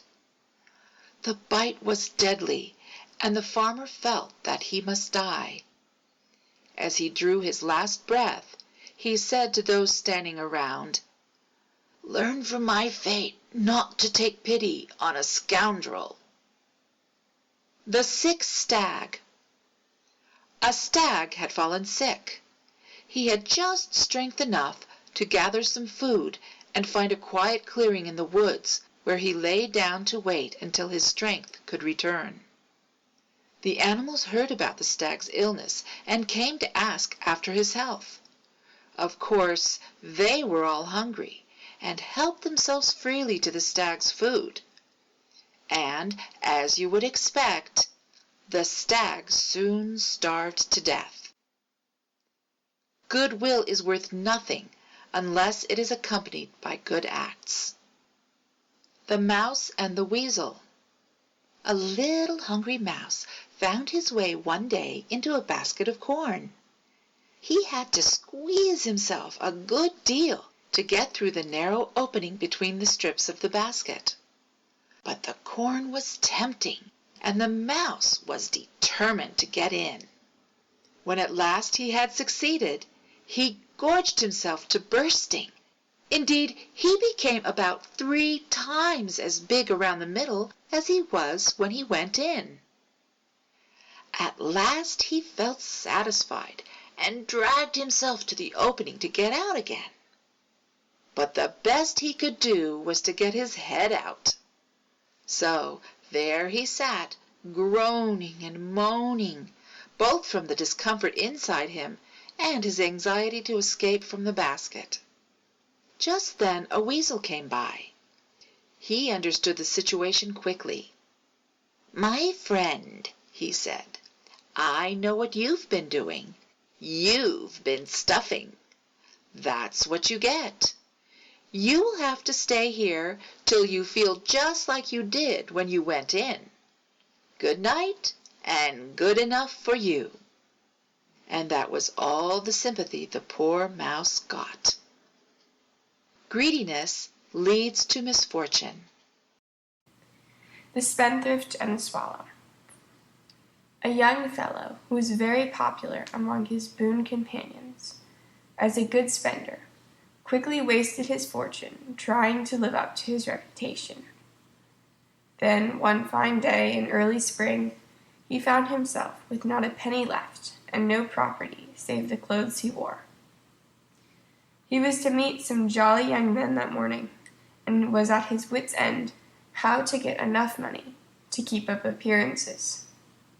Just then a swallow flew by, twittering merrily, and the young man, thinking summer had come, hastened off to a clothes dealer, whom he sold all the clothes that he wore, down to his very tunic.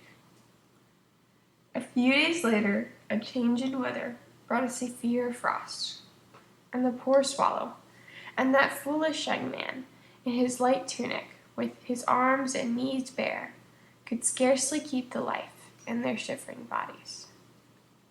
One swallow does not make a summer. The cat and the birds. A cat was growing very thin. As you have guessed, he did not get enough to eat. One day he heard that some birds in the neighborhood were ailing and needed a doctor. So he put on a pair of spectacles and, with a leather box in his hand, knocked at the door of the birds' home. The birds peeped out, and Dr. Cat, with much solicitude, asked how they were. He would be very happy to give them some medicine. "Tweet, tweet," laughed the birds. "Very smart, aren't you? We are very well, thank you, and more so, if you only keep away from here. Be wise and shun the quack." The Dog and the Oyster. There once was a dog who was very fond of eggs. He visited the henhouse very often, and at last got so greedy that he would swallow the eggs whole. One day the dog wandered down to the seashore. There he spied an oyster. In a twinkling the oyster was resting in the dog's stomach, shell and all. It pained the dog a good deal, as you can guess. "I've learned that all round things are not eggs," he said, groaning. Act in haste and repent at leisure, and often in pain. The Astrologer. A man who lived a long time ago believed that he could read the future in the stars. He called himself an astrologer, and spent his time at night gazing at the sky. One evening he was walking along the open road outside the village. His eyes were fixed on the stars. He thought he saw there that the end of the world was at hand, when all at once down he went into a hole full of mud and water. There he stood up to his ears in the muddy water, and madly clawing at the slippery sides of the hole in his effort to climb out. His cries for help soon brought the villagers running. As they pulled him out of the mud, one of them said, "You pretend to read the future in the stars, and yet you fail to see what is at your feet. This may teach you to pay more attention to what's right in front of you, and let the future take care of itself." "What use is it," said another, "to read the stars when you can't see what's right here on earth? Take care of the little things, and the big things will take care of themselves." 3 bullocks and a lion. A lion had been watching 3 bullocks feeding in an open field. He had tried to attack them several times, but they had kept together and helped each other to drive him off. The Lion had little hope of eating them, for he was no match for 3 strong bullocks with their sharp horns and hoofs. But he could not keep away from that field, for it is hard to resist watching a good meal, even when there is little chance of getting it. Then one day the bullocks had a quarrel, and when the hungry Lion came to look at them and lick his chops as he was accustomed to do, he found them in separate corners of the field, as far away from one another as they could get. It was now an easy matter for the Lion to attack them one at a time, and this he proceeded to do with the greatest satisfaction and relish. In unity is strength. Mercury and the Woodman. A poor woodman was cutting down a tree near the edge of a deep pool in the forest. It was late in the day, and the woodman was tired. He had been working since sunrise, and his strokes were not so sure as they had been early that morning. Thus it happened that the axe slipped and flew out of his hands into the pool. The woodman was in despair. The axe was all he possessed with which to make a living, and he had not money enough to buy a new one. As he stood wringing his hands and weeping, the god Mercury suddenly appeared and asked what the trouble was. The woodman told what had happened, and straightway the kind Mercury dived into the pool. When he came up again he held a wonderful golden axe. "Is this your axe?" Mercury asked the woodman. "No," answered the honest woodman, "that is not my axe." Mercury laid the golden axe on the bank and sprang back into the pool. This time he brought up an axe of silver, but the woodman declared again that his axe was just an ordinary one with a wooden handle. Mercury dived down for the 3rd time, and when he came up again he had the very axe that had been lost. The poor woodman was very glad that his axe had been found, and could not thank the kind god enough. Mercury was greatly pleased with the woodman's honesty.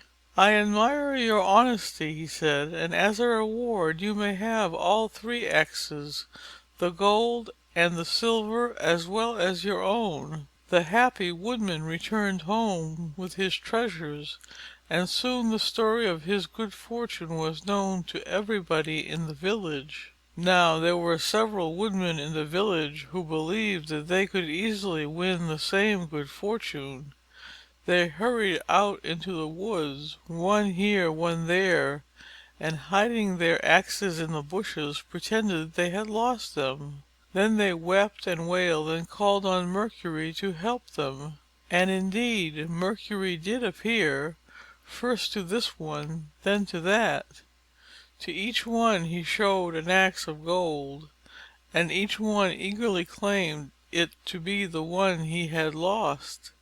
But Mercury did not give them the golden axe. Oh, no!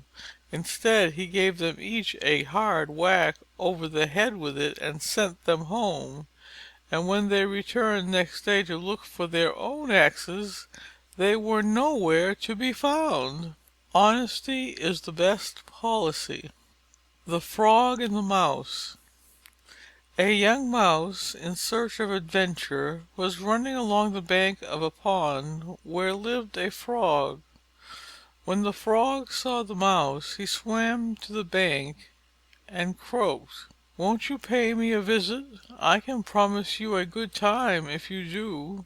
The mouse did not need much coaxing, for he was very anxious to see the world and everything in it. But though he could swim a little, he did not dare risk going into the pond without some help. The frog had a plan. He tied the mouse's leg to his own with a tough reed. Then into the pond he jumped, dragging his foolish companion with him. The Mouse soon had enough of it, and wanted to return to shore, but the treacherous Frog had other plans. He pulled the Mouse down under the water and drowned him. But before he could untie the reed that bound him to the dead Mouse, a Hawk came sailing over the pond. Seeing the body of the Mouse floating on the water, the Hawk swooped down, seized the Mouse, and carried it off with the Frog dangling from its leg. Thus, at one swoop, he had caught both meat and fish for his dinner. Those who seek to harm others often come to harm themselves through their own deceit. The Fox and the Crab. A Crab one day grew disgusted with the sands in which he lived. He decided to take a stroll to the meadow not far inland. There he would find better fare than briny water and sand mites. So off he crawled to the meadow. But there a hungry Fox spied him, and in a twinkling ate him up, both shell and claw. Be content with your lot. The Serpent and the Eagle. A Serpent had succeeded in surprising an Eagle, and had wrapped himself around the Eagle's neck. The Eagle could not reach the Serpent, neither with beak nor claws. Far into the sky he soared, trying to shake off his enemy. But the Serpent's hold only tightened, and slowly the Eagle sank back to earth, gasping for breath. A countryman chanced to see the unequal combat. In pity for the noble Eagle, he rushed up, and soon had loosened the coiling Serpent and freed the Eagle. The Serpent was furious. He had no chance to bite the watchful countryman. Instead, he struck at the drinking horn, hanging at the countryman's belt, and into it let fly the poison of his fangs. The countryman now went on toward home. Becoming thirsty on the way, he filled his horn at a spring and was about to drink. There was a sudden rush of great wings. Sweeping down, the Eagle seized the poisoned horn from out his saviour's hands, and flew away with it to hide it where it could never be found. An act of kindness is well repaid. The Wolf in Sheep's Clothing. A certain Wolf could not get enough to eat because of the watchfulness of the shepherds. But one night he found a sheepskin that had been cast aside and forgotten. The next day, dressed in the skin, the Wolf strolled into the pasture with the sheep. Soon a little lamb was following him about, and was quickly led away to slaughter. That evening the Wolf entered the fold with the flock. But it happened that the shepherd took a fancy for mutton broth that very evening, and picking up a knife went to the fold. There the first he laid hands on and killed was the Wolf. The evil doer often comes to harm through his own deceit. The Bull and the Goat. A Bull once escaped from a Lion by entering a cave which the goatherds used to house their flocks in stormy weather and at night. It happened that one of the goats had been left behind, and the Bull had no sooner got inside than this goat lowered his head and made a rush at him, butting him with his horns. As the Lion was still prowling outside the entrance to the cave, the Bull had to submit to the insult. "Do not think," he said, "that I submit to your cowardly treatment because I am afraid of you. When that Lion leaves, I'll teach you a lesson you won't forget. It is wicked to take advantage of another's distress." The Eagle and the Beetle. A Beetle once begged the Eagle to spare a hare which had run to her for protection. But the Eagle pounced upon her prey, the sweep of her great wings tumbling the Beetle a dozen feet away. Furious at the disrespect shown her, the Beetle flew to the Eagle's nest and rolled out the eggs. Not one did she spare. The Eagle's grief and anger knew no bounds. But who had done the cruel deed she did not know. Next year the Eagle built her nest far up on a mountain crag, but the Beetle found it and again destroyed the eggs. In despair the Eagle now implored great Jupiter to let her place her eggs in his lap. There none would dare harm them.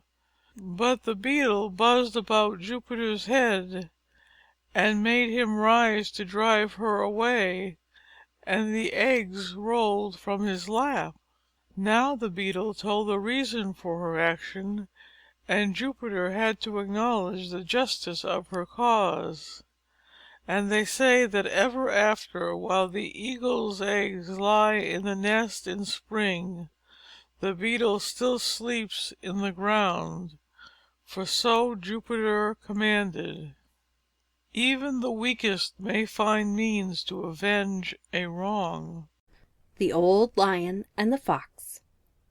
An old lion whose teeth and claws were so worn that it was not so easy for him to get food as in his younger days, pretended that he was sick. He took care to let all his neighbors know about it, and then lay down in his cave to wait for visitors. And when they came to offer him their sympathy, he ate them up one by one. The Fox came too, but he was very cautious about it. Standing at a safe distance from the cave, he inquired politely after the Lion's health. The Lion replied that he was very ill indeed, and asked the Fox to step in for a moment. But Master Fox very wisely stayed outside, thanking the Lion very kindly for the invitation. "I should be glad to do as you ask," he added, "but I have noticed that there are many footprints leading into your cave, and none coming out. Pray tell me, how do your visitors find their way out again?" Take warning from the misfortunes of others. The Man and the Lion. A lion and a man chanced to travel in company through the forest.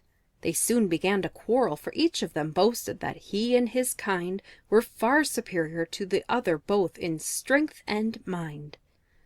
Now they reached a clearing in the forest, and there stood a statue. It was the representation of Hercules in the act of tearing the jaws of the Nemean lion. "See," said the man, "that's how strong we are. The king of beasts is like wax in our hands." "Ho!" laughed the lion, "a man made that statue. It would have been quite a different scene had a lion made it." It all depends on the point of view and who tells the story. The Ass and the Lapdog.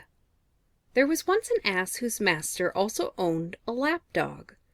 This dog was a favorite, and received many a pat and kind word from his master, as well as choice bits from his plate. Every day the dog would run to meet the master, frisking playfully about and leaping up to lick his hands and face. All this the ass saw with much discontent. Though he was well fed, he had much work to do. Besides, the master hardly ever took any notice of him. Now, the jealous ass got it into his silly head that all he had to do to win his master's favor was to act like the dog. So one day he left his stable and clattered eagerly into the house. Finding his master seated at the dinner table, he kicked up his heels and with a loud bray pranced giddily around the table, upsetting it as he did so. Then he planted his 4 feet on the master's knees and rolled out his tongue to lick the master's face, as he had seen the dog do. But his weight upset the chair, An ass and man rolled over together in the pile of broken dishes from the table. The master was much alarmed at the strange behavior of the ass, and calling for help soon attracted the attention of the servants. When they saw the danger the master was in from the clumsy beast, they set upon the ass and drove him with kicks and blows back to the stable. There they left him to mourn the foolishness that had brought him nothing but a sound beating. Behavior that is regarded as agreeable in one is very rude and impertinent in another.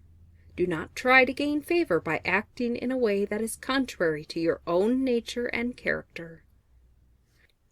The milkmaid and her pail. A milkmaid had been out to milk the cows and was returning from the field with the shining milk pail balanced nicely on her head. As she walked along, her pretty head was busy with plans for the days to come. "This good rich milk," she mused, "will give me plenty of cream to churn. The butter I make I will take to the market, and with the money I get for it I will buy a lot of eggs for hatching.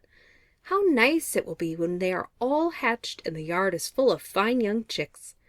Then, when May Day comes, I will sell them, and with the money I'll buy a lovely new dress to wear to the fair.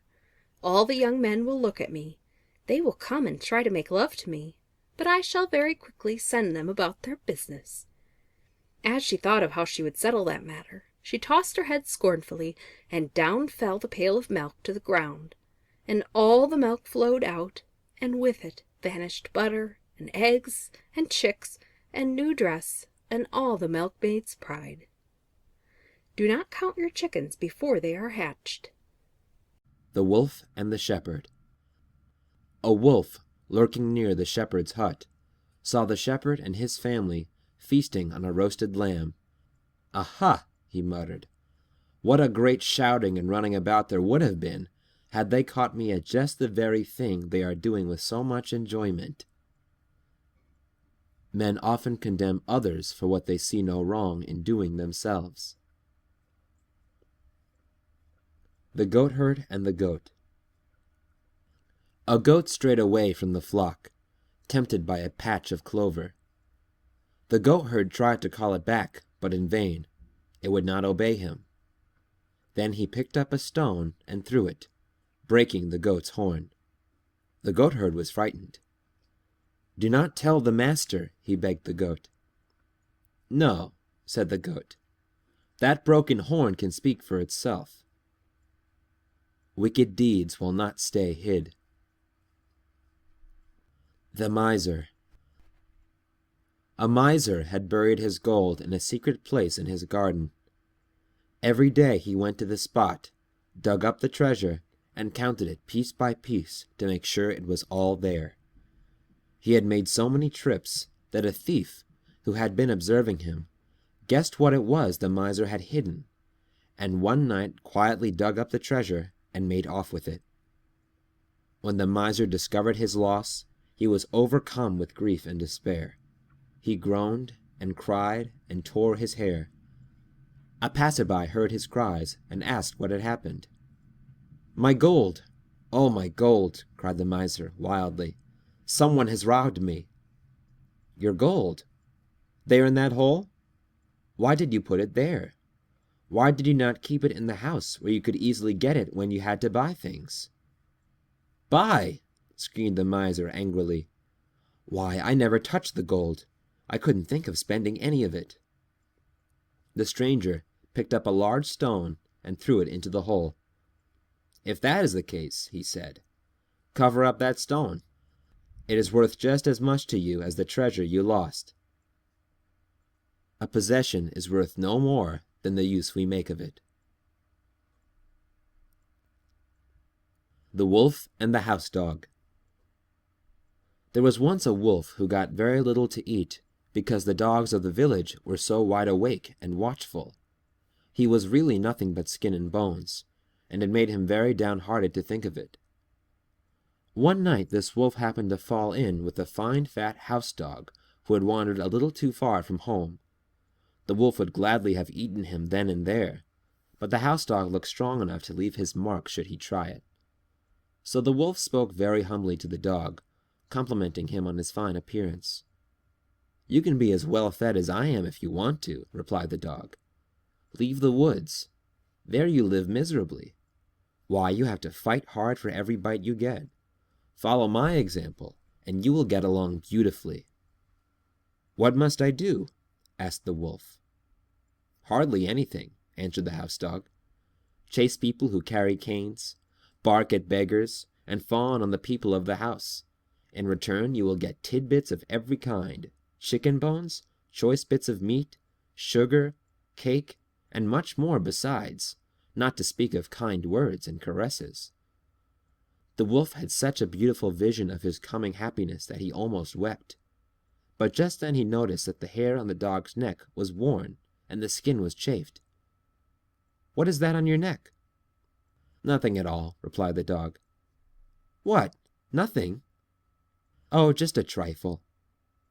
But please tell me. Perhaps you see the mark of the collar to which my chain is fastened. What? A chain? Cried the wolf. Don't you go wherever you please? Not always. But what's the difference? Replied the dog. All the difference in the world. I don't care a rap for your feasts, and I wouldn't take all the tender young lambs in the world at that price. And away ran the wolf to the woods. There is nothing worth so much as liberty. The Fox and the Hedgehog. A fox, swimming across a river, was barely able to reach the bank, where he lay bruised and exhausted from his struggle with the swift current. Soon a swarm of blood-sucking flies settled on him, but he lay quietly, still too weak to run away from them. A hedgehog happened by. "Let me drive the flies away," he said kindly. "No, no," exclaimed the fox. "Do not disturb them.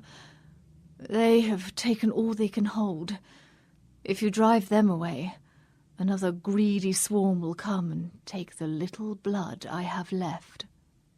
Better to bear a lesser evil than to risk a greater in removing it. The Bat and the Weasels. A bat blundered into the nest of a weasel, who ran up to catch and eat him. The bat begged for his life, but the weasel would not listen. "You are a mouse," he said, "and I am a sworn enemy of mice. Every mouse I catch, I am going to eat." But I'm not a mouse," cried the bat. Look at my wings. Can mice fly? Why, I am only a bird. Please let me go." The weasel had to admit that the bat was not a mouse, so he let him go. But a few days later, the foolish bat went blindly into the nest of another weasel. This weasel happened to be a bitter enemy of birds, and he soon had the bat under his claws, ready to eat him. "You are a bird," he said, "and I am going to eat you." "What?" cried the bat. "I, a bird? Why, all birds have feathers. I am nothing but a mouse. Down with all cats is my motto." And so the bat escaped with his life a second time. Set your sails with the wind. The Quack Toad. An old toad once informed all his neighbours that he was a learned doctor. In fact, he could cure anything. The fox heard the news and hurried to see the toad. He looked the toad over very carefully. "Mr. Toad," he said, "I've been told that you cure anything, but just take a look at yourself and then try some of your own medicine. If you can cure yourself of that blotchy skin and that rheumatic gait, someone might believe you. Otherwise, I should advise you to try some other profession." Those who would mend others should first mend themselves. The Fox Without a Tail. A fox that had been caught in a trap succeeded at last, after much painful tugging, in getting away. But he had to leave his beautiful bushy tail behind him. For a long time he kept away from the other foxes, for he knew well enough that they would all make fun of him and crack jokes and laugh behind his back. But it was hard for him to live alone, and at last he thought of a plan that would perhaps help him out of his trouble. He called a meeting of all the foxes, saying that he had something of great importance to tell the tribe. When they were all gathered together, the fox without a tail got up and made a long speech about those foxes who had come to harm because of their tails. This one had been caught by hounds when his tail had become entangled in the hedge. That one had not been able to run fast enough because of the weight of his brush. Besides, it was well known, he said, that men hunt foxes simply for their tails, which they cut off as prizes of the hunt. With such proof of the danger and uselessness of having a tail, said Master Fox, he would advise every fox to cut it off, if he valued life and safety. When he had finished talking, an old fox arose and said, smiling, "Master Fox, kindly turn around for a moment, and you shall have your answer." When the poor fox without a tail turned around, there arose such a storm of jeers and hooting that he saw how useless it was to try any longer to persuade the foxes to part with their tails. Do not listen to the advice of him who seeks to lower you to his own level. The mischievous dog. There was once a dog who was so ill-natured and mischievous that his master had to fasten a heavy wooden clog about his neck to keep him from annoying visitors and neighbours. But the dog seemed to be very proud of the clog and dragged it about noisily as if he wished to attract everybody's attention. He was not able to impress anyone. "You would be wiser," said an old acquaintance, "to keep quietly out of sight with that clog. Do you want everybody to know what a disgraceful and ill-natured dog you are?" Notoriety is not fame. The Rose and the Butterfly. A butterfly once fell in love with a beautiful rose. The rose was not indifferent, for the butterfly's wings were powdered in a charming pattern of gold and silver, and so, when he fluttered near and told her how he loved her, she blushed rosily and said yes. After much pretty love-making and many whispered vows of constancy, the butterfly took a tender leave of his sweetheart. But alas, it was a long time before he came back to her. "Is this your constancy?" she exclaimed tearfully. "It is ages since you went away, and all the time you have been carrying on with all sorts of flowers. I saw you kiss Miss Geranium, and you fluttered around Miss Mignonette until Honeybee chased you away. I wish he had stung you." "Constancy?" laughed the butterfly. "I had no sooner left you than I saw Zephyr kissing you. You carried on scandalously with Mr. Bumblebee, and you made eyes at every single bug you could see.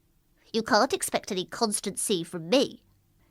Do not expect constancy in others if you have none yourself. The Cat and the Fox. Once a cat and a fox were travelling together. As they went along, picking up provisions on the way, a stray mouse here, a fat chicken there, they began an argument to while away the time between bites. And, as usually happens when comrades argue, the talk began to get personal. "You think you're extremely clever, don't you?" said the fox. "Do you pretend to know more than I? Why, I know a whole sack full of tricks." "Well," retorted the cat, "I admit I know one trick only, but that one, let me tell you, is worth 1,000 of yours." Just then, close by, they heard a hunter's horn and the yelping of a pack of hounds. In an instant the cat was up a tree, hiding among the leaves. "This is my trick," he called to the fox. "Now let me see what yours are worth." But the fox had so many plans for escape, he could not decide which one to try first. He dodged here and there with the hounds at his heels. He doubled on his tracks. He ran at top speed. He entered a dozen burrows. But all in vain. The hounds caught him, and soon put an end to the boaster and all his tricks. Common sense is always worth more than cunning. The Boy and the Nettle. a boy, stung by a nettle, ran home crying to get his mother to blow on the hurt and kiss it. "Son," said the boy's mother when she had comforted him, "the next time you come near a nettle, grasp it firmly and it will be as soft as silk. Whatever you do, do with all your might." The Old Lion. A lion had grown very old. His teeth were worn away.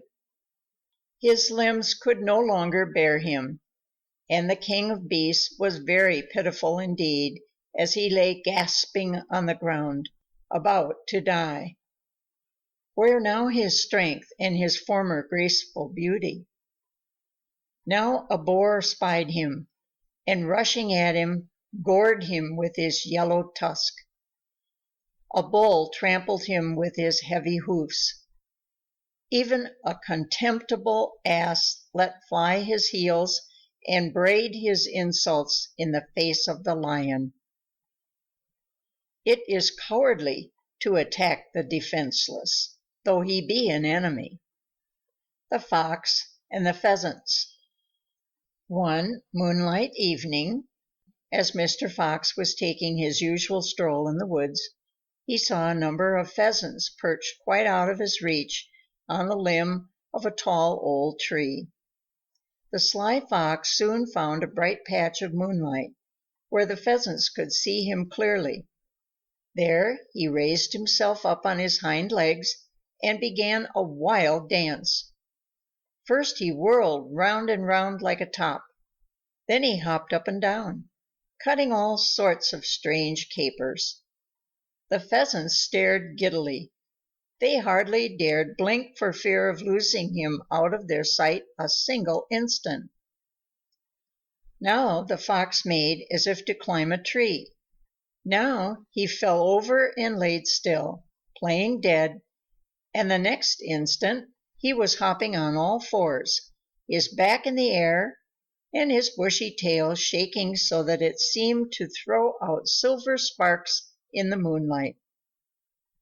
By this time the poor birds' heads were in a whirl, and when the fox began his performance all over again, so dazed did they become that they lost their hold on the limb and fell down one by one to the fox. Too much attention to danger may cause us to fall victims to it. Two travelers and a bear. Two men were traveling in company through a forest when all at once a huge bear crashed out of the brush near them. One of the men, thinking of his own safety, climbed a tree. The other, unable to fight the savage beast alone, threw himself on the ground and lay still, as if he were dead.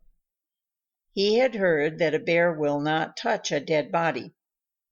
It must have been true, for the bear snuffed at the man's head a while, and then, seeming to be satisfied that he was dead, walked away. The man in the tree climbed down. "It looked just as if that bear whispered in your ear," he said. "What did he tell you?" "He said," answered the other, "that it was not at all wise to keep company with a fellow who would desert his friend in a moment of danger." Misfortune is the test of true friendship. The Porcupine and the Snakes. A Porcupine was looking for a good home. At last he found a little sheltered cave where lived a family of snakes. He asked them to let him share the cave with them, and the snakes kindly consented. The snakes soon wished they had not given him permission to stay. His sharp quills pricked them at every turn, and at last they politely asked him to leave. "I am very well satisfied, thank you," said the Porcupine. "I intend to stay right here." And with that, he politely escorted the snakes out of doors. And to save their skins, the snakes had to look for another home.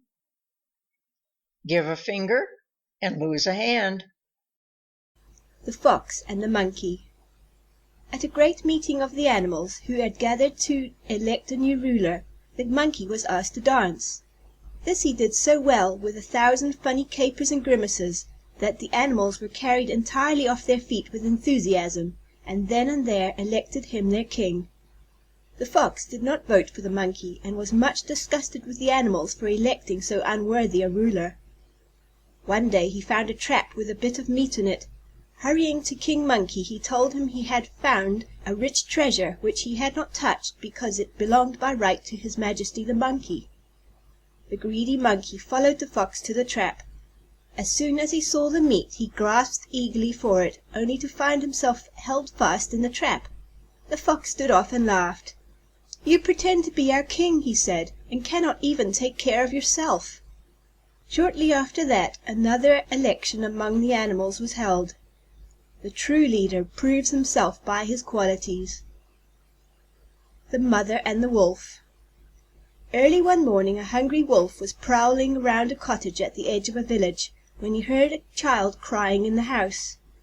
Then he heard the mother voice say, "Hush, child, hush! Stop your crying, or I will give you to the wolf." Surprised but delighted at the prospect of so delicious a meal, the wolf settled down under an open window, expecting every moment to have the child handed out to him. But though the little one continued to fret, the wolf waited all day in vain. Then, toward nightfall, he heard the mother's voice again, as she sat down near the window to sing and rock her baby to sleep. "There, child, there! The wolf shall not get you. No, no! Daddy is watching, and Daddy will kill him if he should come near." Just then the father came within sight of the home, and the wolf was barely able to save himself from the dogs by a clever bit of running. Do not believe everything you hear. The Flies and the Honey. A jar of honey was upset, and the sticky sweetness flowed out on the table. The sweet smell of the honey soon brought a large number of flies buzzing around. They did not wait for an invitation. No, indeed. They settled right down, feet and all, to gorge themselves. The flies were quickly smeared from head to foot with honey. Their wings stuck together. They could not pull their feet out of the sticky mess, and so they died, giving their lives for the sake of a taste of sweetness. Be not greedy for a little passing pleasure. It may destroy you. The Eagle and the Kite. An eagle sat high in the branches of a great oak. She seemed very sad and drooping for an eagle. A kite saw her. "Why do you look so woebegone?" asked the kite. "I want to get married," replied the eagle, "but I can't find a mate who can provide for me as I should like." "Take me," said the kite. "I am very strong, stronger even than you." "Do you really think you can provide for me?" asked the eagle eagerly. "Why, of course," replied the kite. "That would be a very simple matter. I am so strong I can carry away an ostrich in my talons as if it were a feather." The eagle accepted the kite immediately, but after the wedding, when the kite flew away to find something to eat for his bride, all he had when he returned was a tiny mouse. "Is that the ostrich you talked about?" asked the eagle in disgust. "To win you I would have said and promised anything," replied the kite. Everything is fair in love. The Stag, the Sheep, and the Wolf. One day a stag came to a sheep and asked her to lend him a measure of wheat. The sheep knew him for a very swift runner who could easily take himself out of reach were he so inclined. So she asked him if he knew someone who would answer for him. "Yes, yes," answered the stag confidently. "The wolf has promised to be my surety." "The wolf!" exclaimed the sheep indignantly.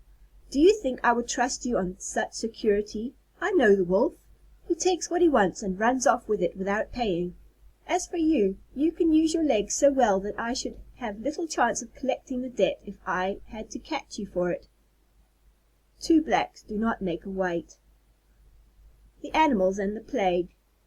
Once upon a time a severe plague raged among the animals. Many died, and those who lived were so ill that they cared for neither food nor drink, and dragged themselves about listlessly. No longer could a fat young hen tempt Master Fox to dinner, nor a tender lamb rouse greedy Sir Wolf's appetite. At last the Lion decided to call a council. When all the animals were gathered together, he arose and said, "Dear friends, I believe the gods have sent this plague upon us as a punishment for our sins. Therefore the most guilty one of us must be offered in sacrifice. Perhaps we may thus obtain forgiveness and cure for all. I will confess all my sins first. I admit I have been very greedy and have devoured many sheep. They have done me no harm. I have eaten goats and bulls and stags. To tell the truth, I even ate up a shepherd now and then. Now if I am the most guilty, I am ready to be sacrificed. But I think it best that each one confess his sins as I have done. Then we can decide in all justice who is the most guilty." "Your Majesty," said the Fox, "you are too good. Can it be a crime to eat sheep, such stupid mutton heads? No, no, your Majesty, you have done them great honor by eating them up.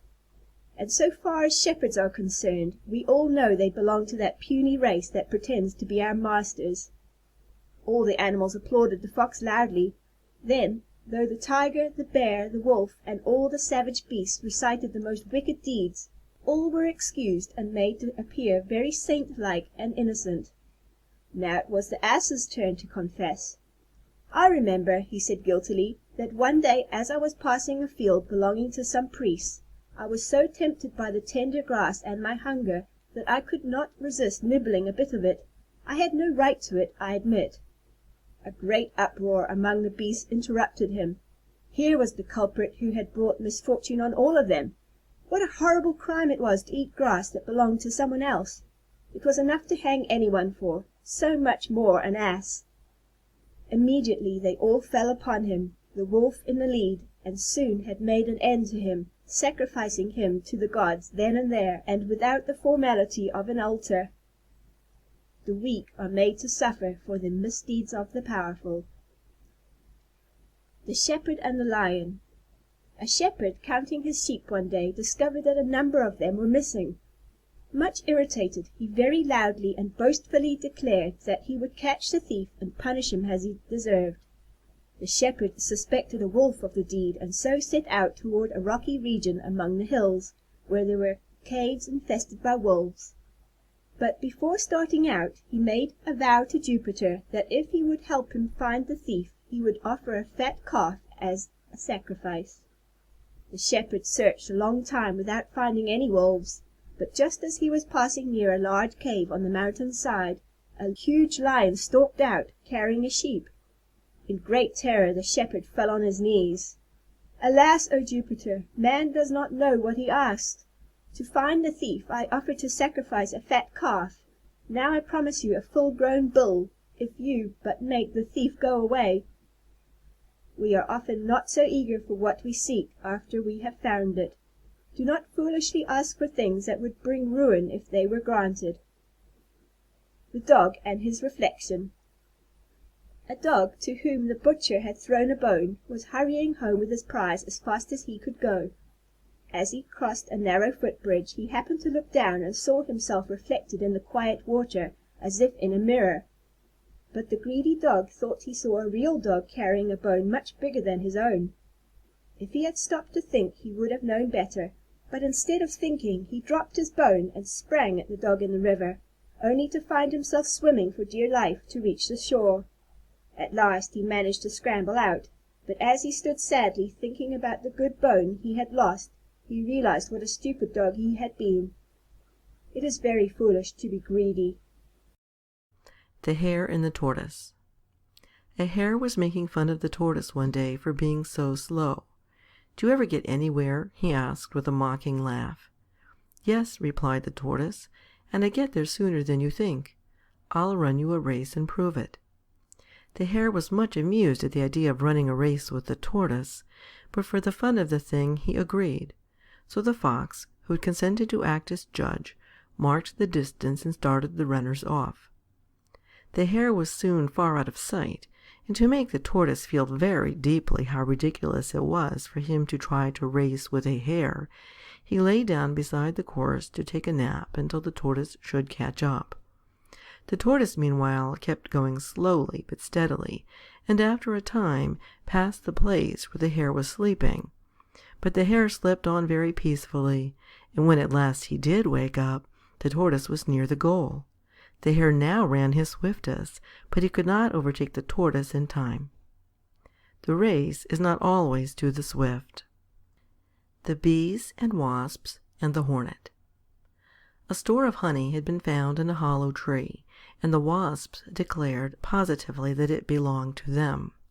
The bees were just as sure that the treasure was theirs. The argument grew very pointed, and it looked as if the affair could not be settled without a battle, when at last, with much good sense, they agreed to let a judge decide the matter. So they brought the case before the hornet, justice of the peace in that part of the woods. When the judge called the case, witnesses declared that they had seen certain winged creatures in the neighborhood of the hollow tree, who hummed loudly, and whose bodies were striped, yellow and black, like bees. Counsel for the wasps immediately insisted that this description fitted his clients exactly. Such evidence did not help Judge Hornet to any decision, so he adjourned court for 6 weeks to give him time to think it over. When the case came up again, both sides had a large number of witnesses. An ant was first to take the stand, and was about to be cross-examined when a wise old bee addressed the court. "Your Honor," he said, "the case has now been pending for 6 weeks. If it is not decided soon, the honey will not be fit for anything. I move that the bees and the wasps be both instructed to build a honeycomb. Then we shall soon see to whom the honey really belongs." The wasps protested loudly. Wise Judge Hornet quickly understood why they did so. They knew they could not build a honeycomb and fill it with honey. "It is clear," said the judge, "who made the comb and who could not have made it. The honey belongs to the bees." Ability proves itself by deeds. The lark and her young ones. A lark made her nest in a field of young wheat. As the days passed, the wheat stalks grew tall, and the young birds too grew in strength. Then one day, when the ripe golden grain waved in the breeze, the farmer and his son came into the field. "This wheat is now ready for reaping," said the farmer. "We must call in our neighbors and friends to help us harvest it."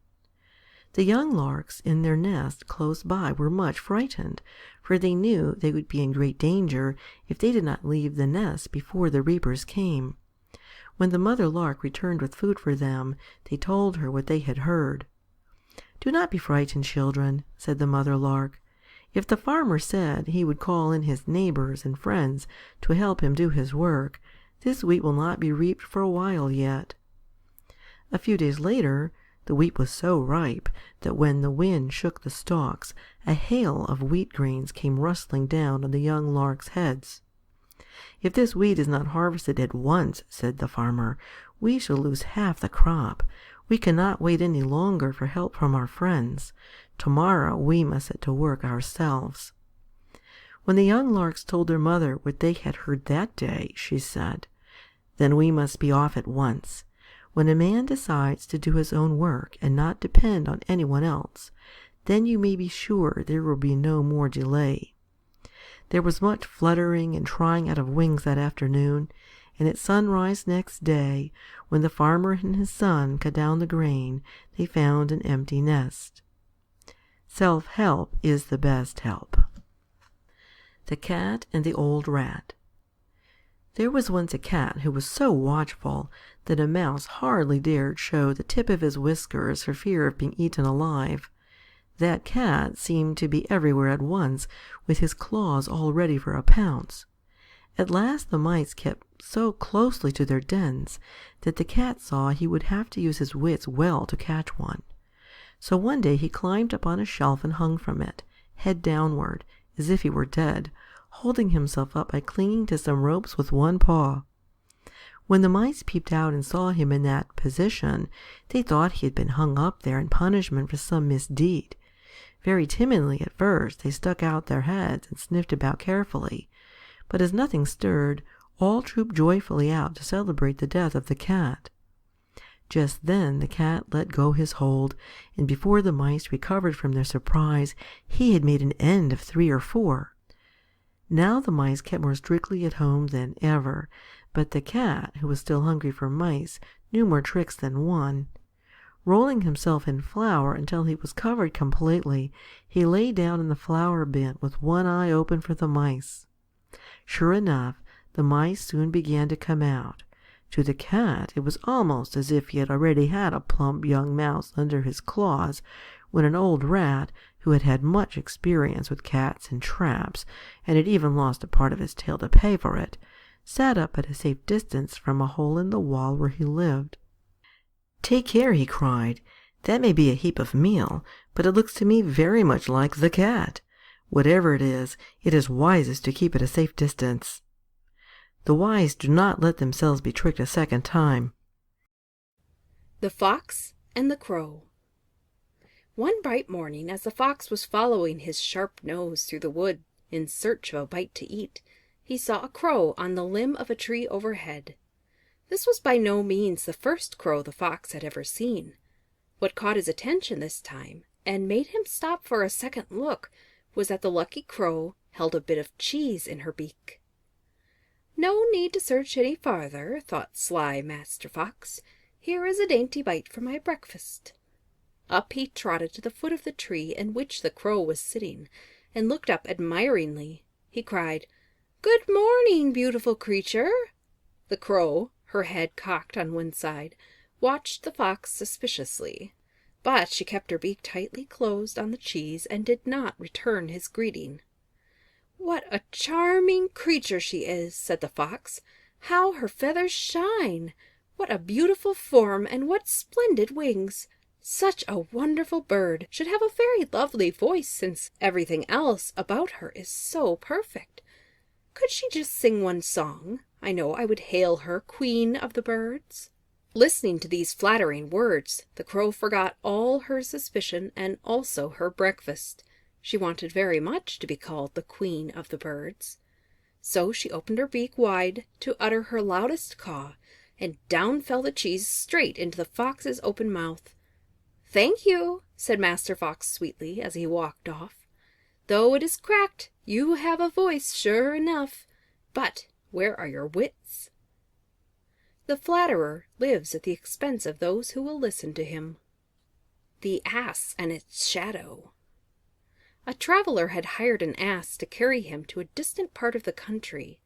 The owner of the ass went with the traveler, walking beside him to drive the ass and point out the way.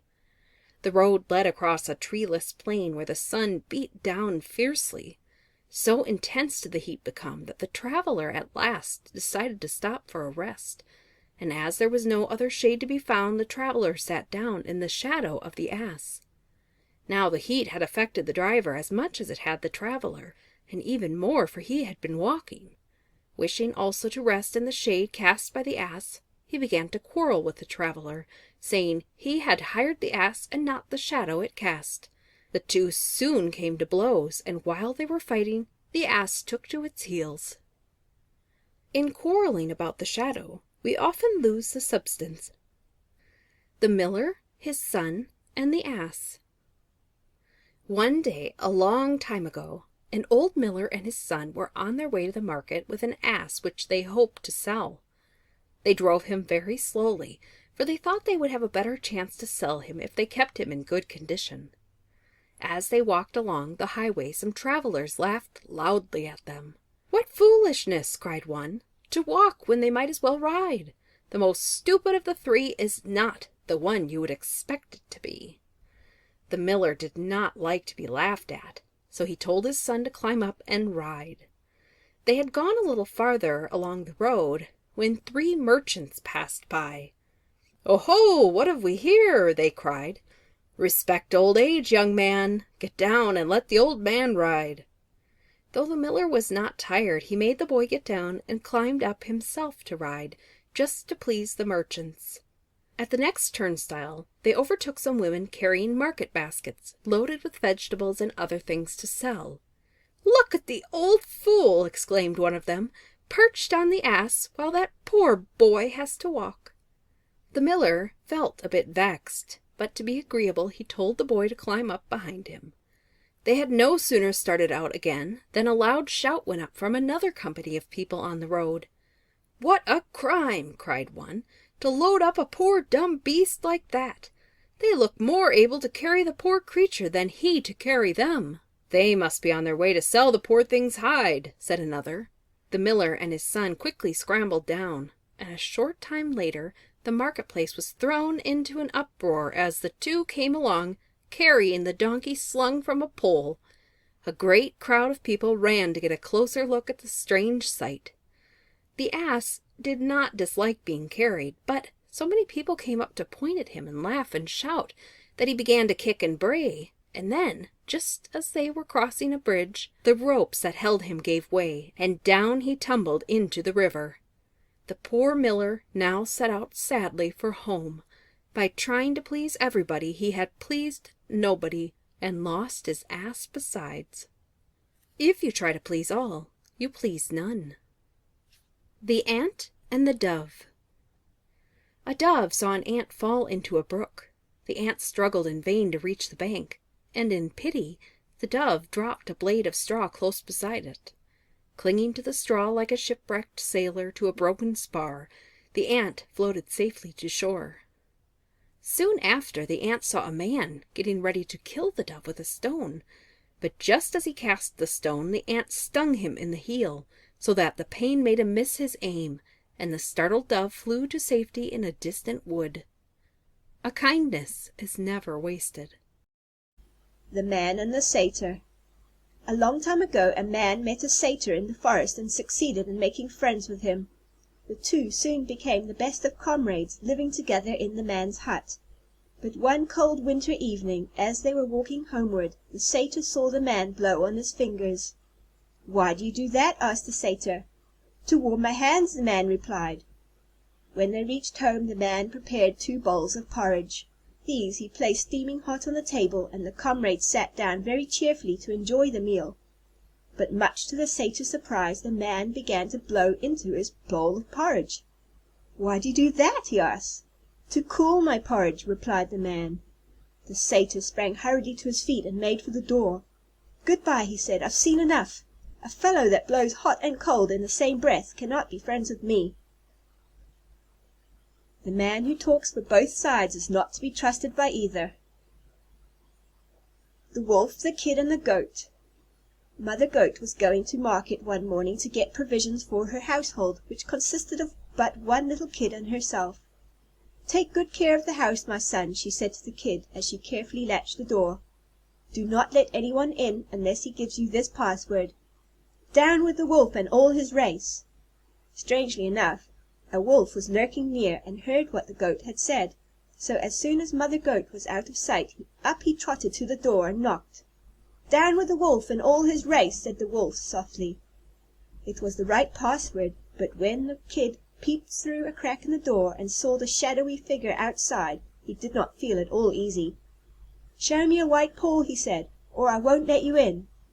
A white paw, of course, is a feature few wolves can show, and so Master Wolf had to go away as hungry as he had come. "You can never be too sure," said the kid when he saw the wolf making off to the woods. "Two sureties are better than one." The Swallow and the Crow.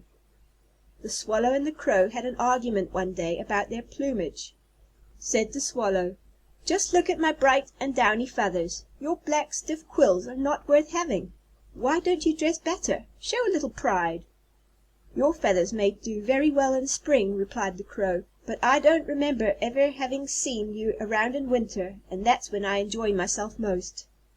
Friends in fine weather only are not worth much." Jupiter and the Monkey. There once was a baby show among the animals in the forest. Jupiter provided the prize. Of course, all the proud mammas from far and near brought their babies, but none got there earlier than Mother Monkey. Proudly she presented her baby among the other contestants. As you can imagine, there was quite a laugh when the animals saw the ugly, flat-nosed, hairless, pop-eyed little creature. "Laugh if you will," said the Mother Monkey. "Though Jupiter may not give him the prize, I know that he is the prettiest, the sweetest, the dearest darling in the world. Mother love is blind." The Lion, the Ass, and the Fox. A Lion, an Ass, and a Fox were hunting in company, and caught a large quantity of game. The Ass was asked to divide the spoil. This he did very fairly, giving each an equal share. The Fox was well satisfied, but the Lion flew into a great rage over it, and with one stroke of his huge paw he added the Ass to the pile of slain. Then he turned to the Fox. "You divide it," he roared angrily. The Fox wasted no time in talking. He quickly piled all the game into one great heap.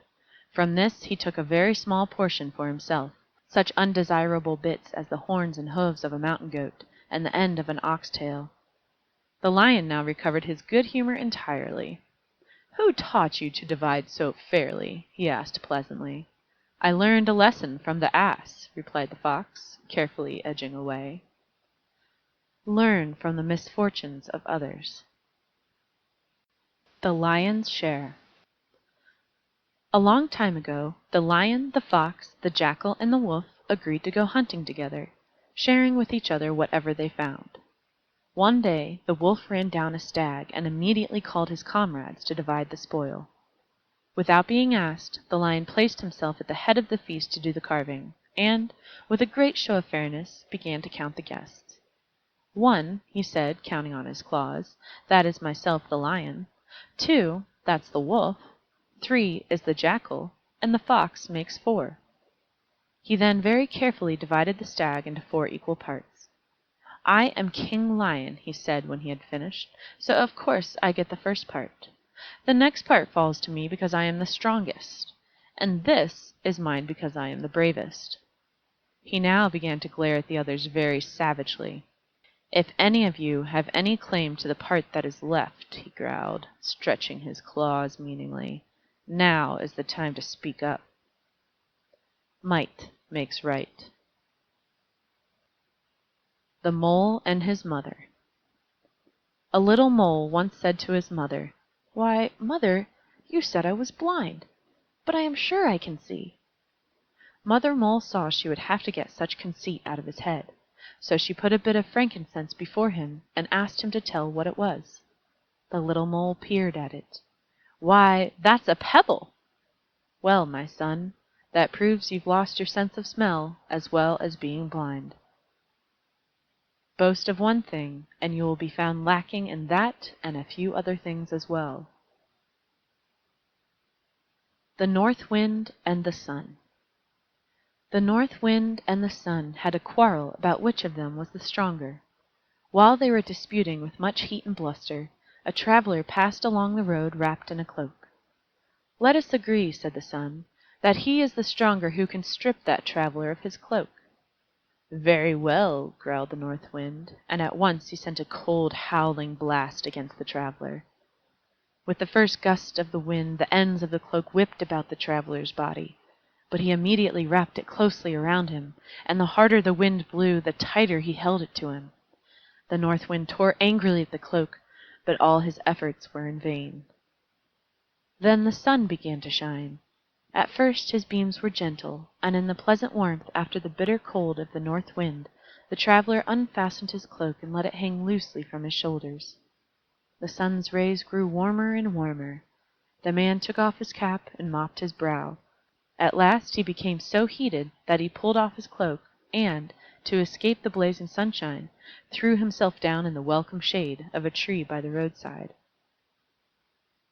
Gentleness and kind persuasion win where force and bluster fail.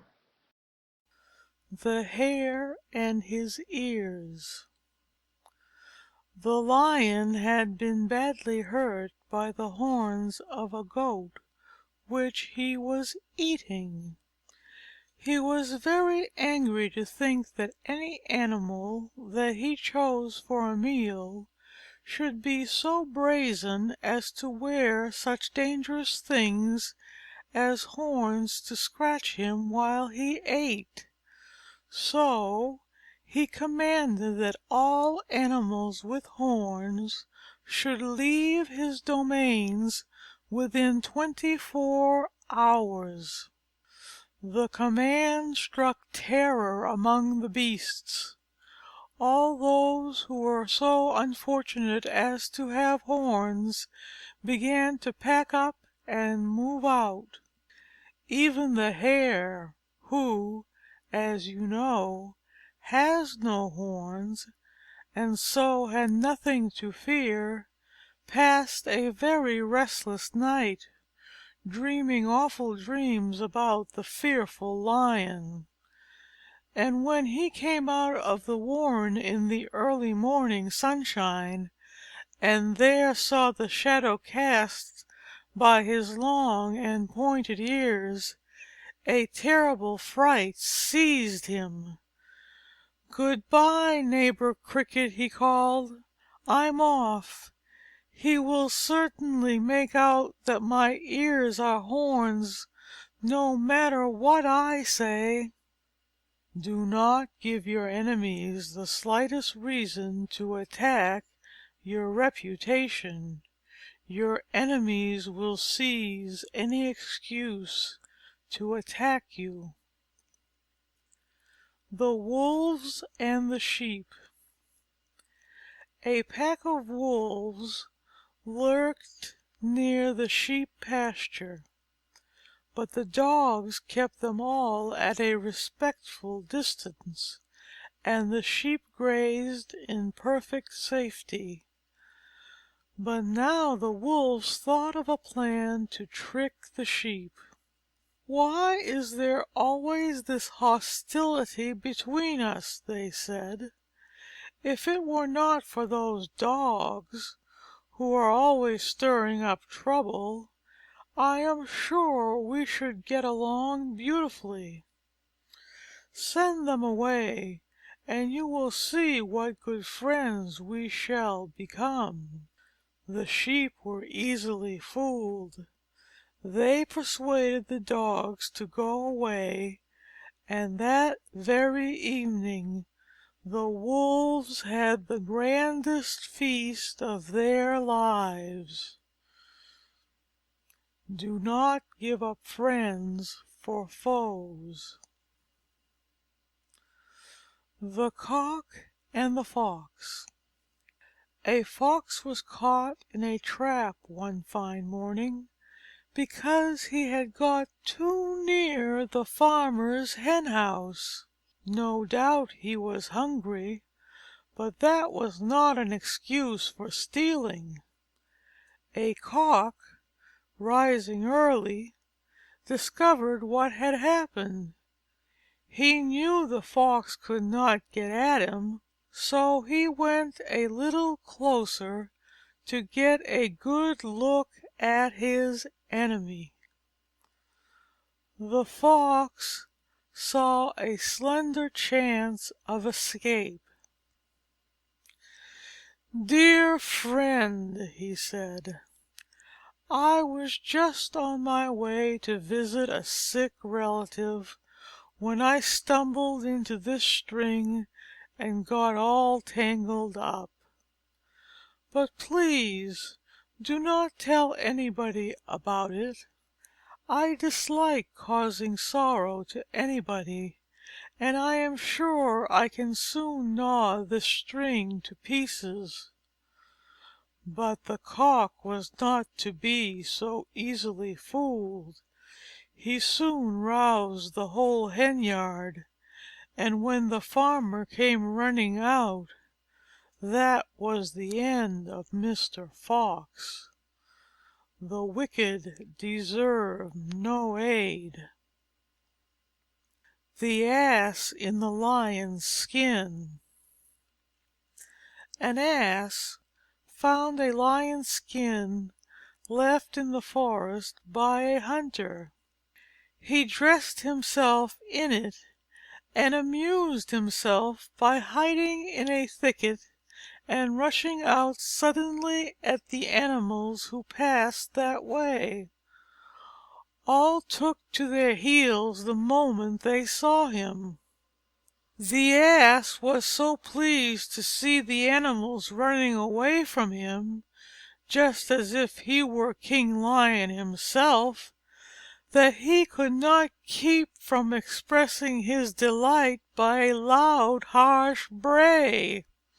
A Fox, who ran with the rest, stopped short as soon as he heard the voice.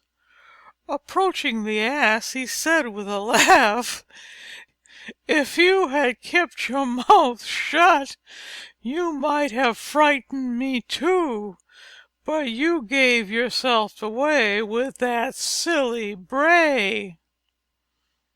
A fool may deceive by his dress and appearance, but his words will soon show what he really is. The Fisherman and the Little Fish. A poor fisherman, who lived on the fish he caught, had bad luck one day and caught nothing but a very small fry.